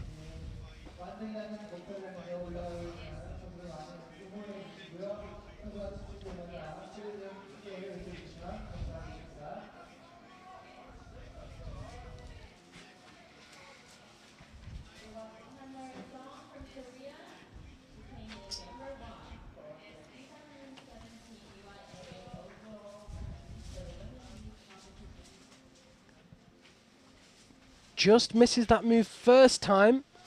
Oh, interesting. A lot of the athletes have hit that quickly, but she does manage to get it eventually.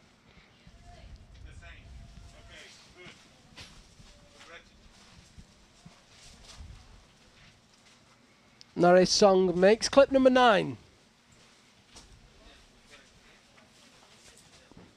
Another big move required. Puts in that figure 4 with the left leg.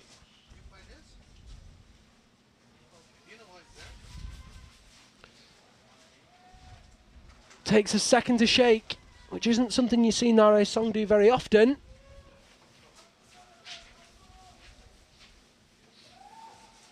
Big right hand hits the Stein first time. And it's really interesting, Kendra, because a lot of the athletes earlier in the round that got to that point could not find the hold on that. Yet now, every athlete that's been there, I'd say for the last 3 or 4, maybe 5 even, just hit it first time in the exact right spot. Yep, experience, and you have to remember that we are climbing in the reverse order of qualification into semifinals. So people that were 18th in qualification climbed first. So, you know, it shows the skill level and the difference between 18th and the top 5. So moving leftwards now. Lots of time. 2 minutes, 5 seconds. Needs to be careful with those feet.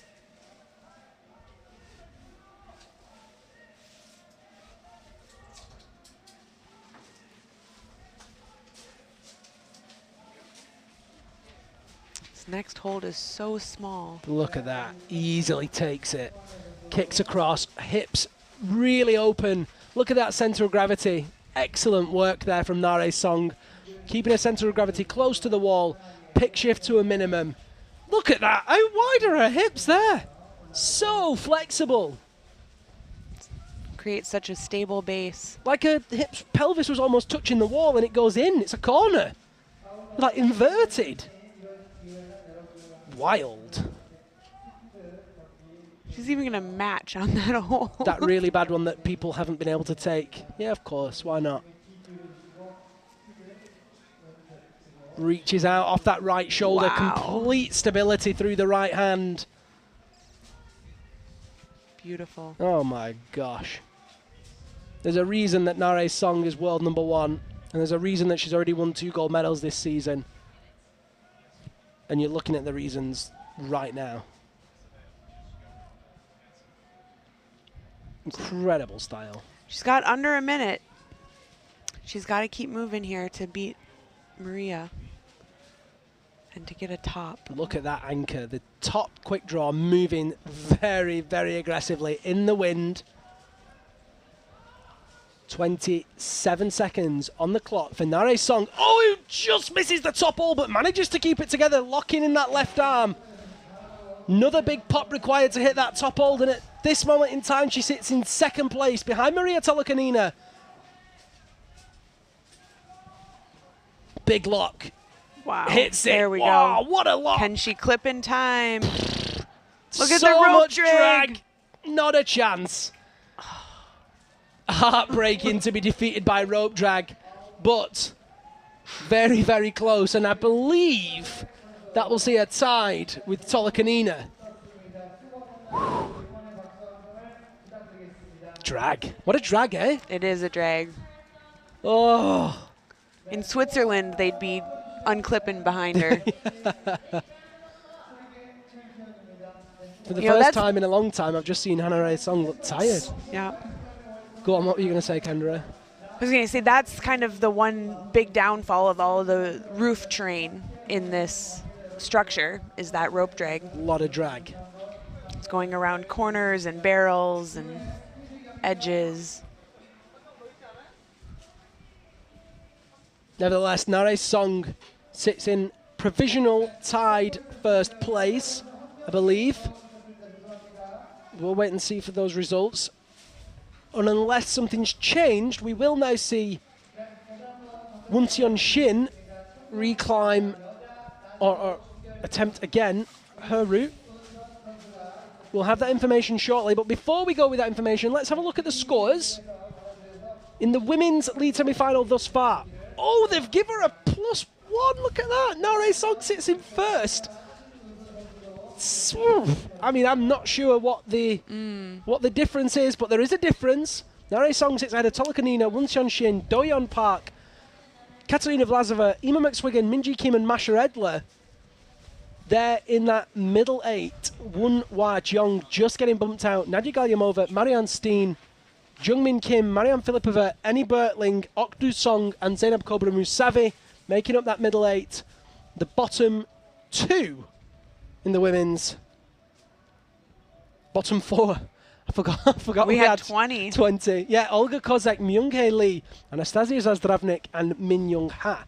Now, I did say one of those names, and she is about to climb again. Won Shin will climb her final route a second time. We'll go back to that action in a second, but before we do, Young-Hae Kwon, after a technical incident, climbed his way into first place, ahead of Mohammad Reza Safdarian, tied with Nikolai Kozlovlev, Alexei Tomilov, Hyung Park, Maxim Tomilov, and Alexei Dengin. I believe for the first time in ice climbing history, there is a 6-way tie for a move. Luna Ladovon sneaking into the finals in 8th place ahead of his brother Tristan. Sergei Tarasov in 10th, tied with Young-Yeon Lee. Alexei Marshallov in 12th. Naton Clare in 13th. Masoud Zanali and Marko Malinovsky in 14th. Yutaka Shimada in 16th. The bottom 2 in the men's table taken up by Gihado Kadota and Kyungray Kim. We're not going to see any more men climb, Kendra. Standout performance in that semi-finals for you? There was several great ones. Well held. I'll tell you what mine was, while you think of yours. Young-Hae Kwon, to come out and just tear it down like that. After the technical. Absolute dream. Agreed. Yeah, really good work from him.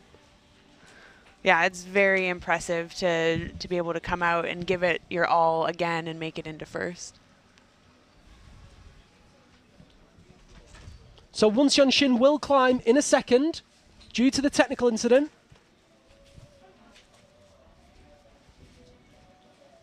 In the meantime, we'll listen to Despacito, classic Korean tune, traditional Korean music here in Cheongsong.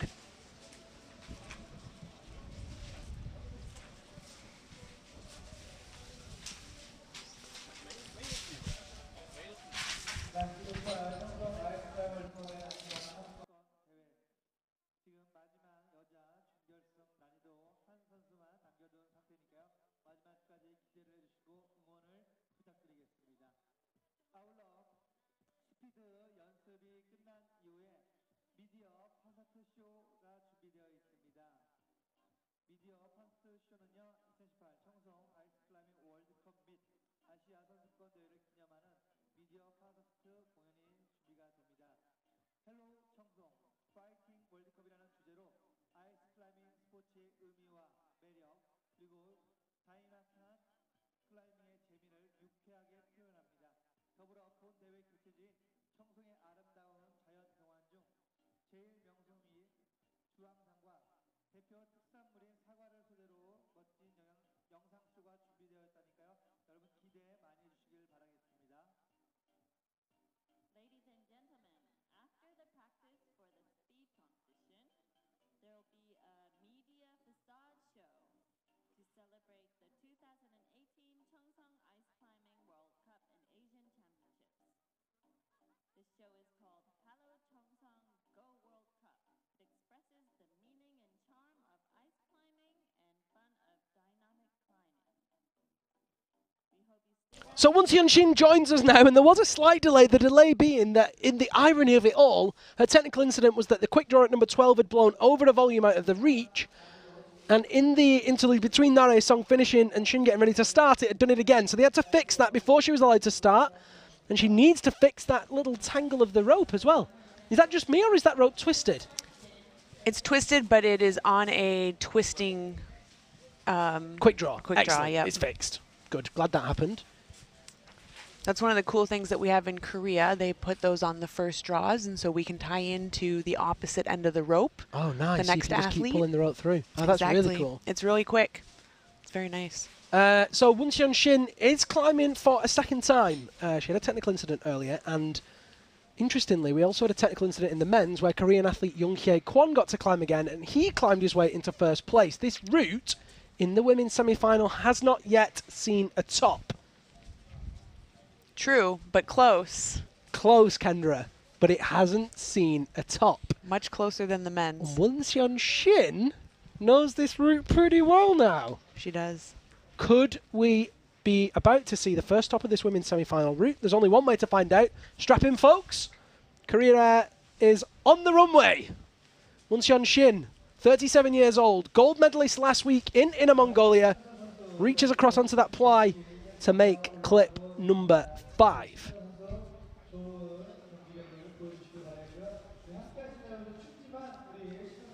Stein into the apple. Cheongsong famous for its apples and chilies, and also its flower stones, which I saw for the first time today. Very pretty. You've not seen them past years. No. Otherwise, We have I to wouldn't get have you. said that. We have to get you out of the commentating booth more. Tell me about it.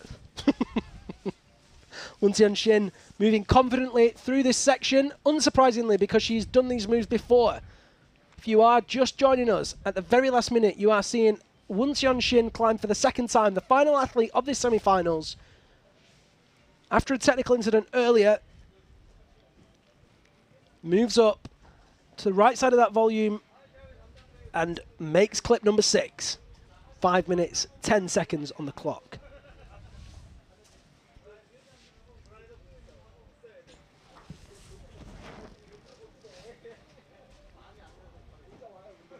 She looks so confident on this. She knows the wall, she knows the holds, and now she knows the route too. Big Stein with the left hand after that big 4 with the right.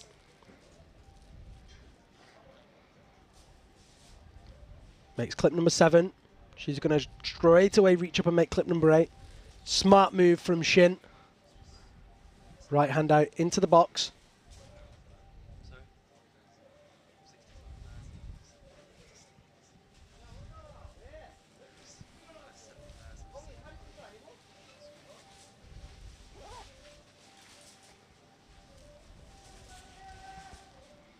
Good morning to Carol, who's tuned in from Switzerland, watching the event.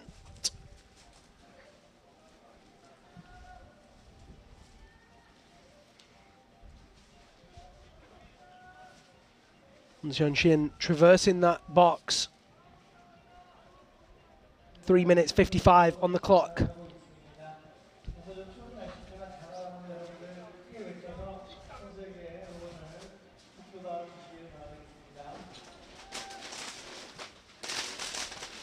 If you're wondering what the noise is in the background, that's the wind. The wind, as we said earlier, has picked up massively over the last couple of hours. Starting earlier with the blue sky, the sunshine, and still air. It got dark and it got windy. The athletes lower down in the table, or rather higher up in the table, but lower down in the starting list, having to deal with some slightly trickier conditions. Gus Ludon very rightly points out that Shin is climbing gracefully with no wasted energy. Inclined to agree. And of course she should, because she's climbed this far before and she was actually behind this time that she's got now. She's up there with 2 minutes 53 on the clock. I'd say she's probably about 10 seconds ahead of the likes of Tolokanina or Hannah Song. Yeah, I think that would be a good guess. Just an estimate, but I think it is. Of course, when we have the athletes climbing simultaneously, as we have done, we can't have those intermediate times that we've been showing in the other rounds. which I know have been very popular with the spectators at home. Big reach with the left hand round that corner. Needs to move those feet delicately. Nice kicks. Shaking, just composing herself before she moves out leftwards to that terrible hold that Cheongsong just owned. Matched on it, shook on it, did a few pull-ups, a couple of front levers. I think she even had a small cup of tea on this hold that Won Seon-shin has now. Makes clip number 11.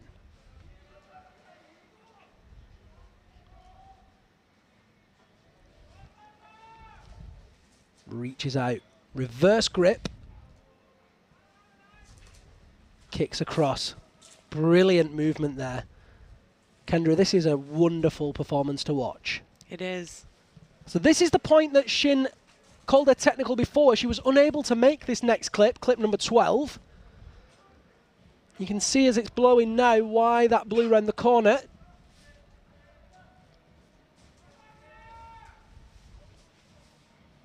She's got it. 1 minute 18 on the clock. She is so far ahead. It's about 20 seconds. Kendra, I'm not going to say anything. I almost said it, but I'm not going to say anything. Let's see what happens. 1 minute 5 seconds on the clock. One big move here to the top, then a clip and a match. It's as simple as that.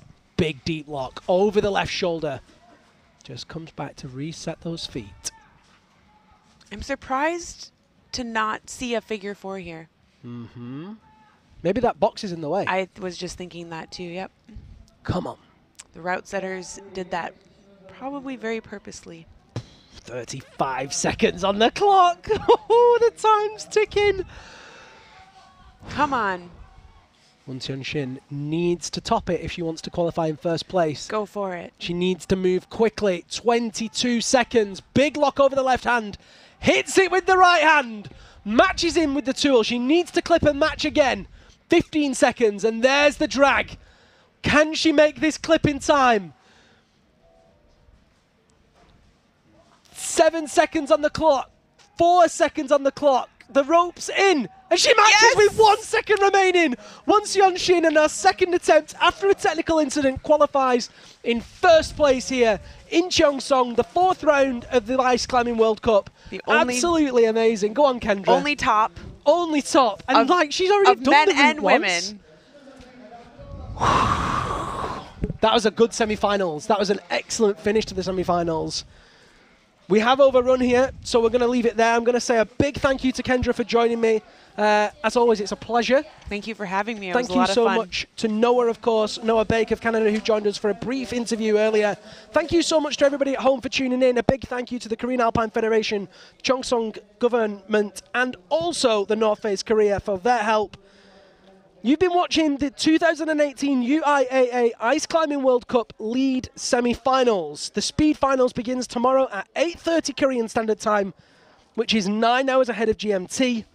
My name's Liam Lonsdale. It's been my pleasure having you all on board, and I'm looking forward to coming back tomorrow. Until then, have a wonderful day, wonderful afternoon, or wonderful evening wherever you are. Good night.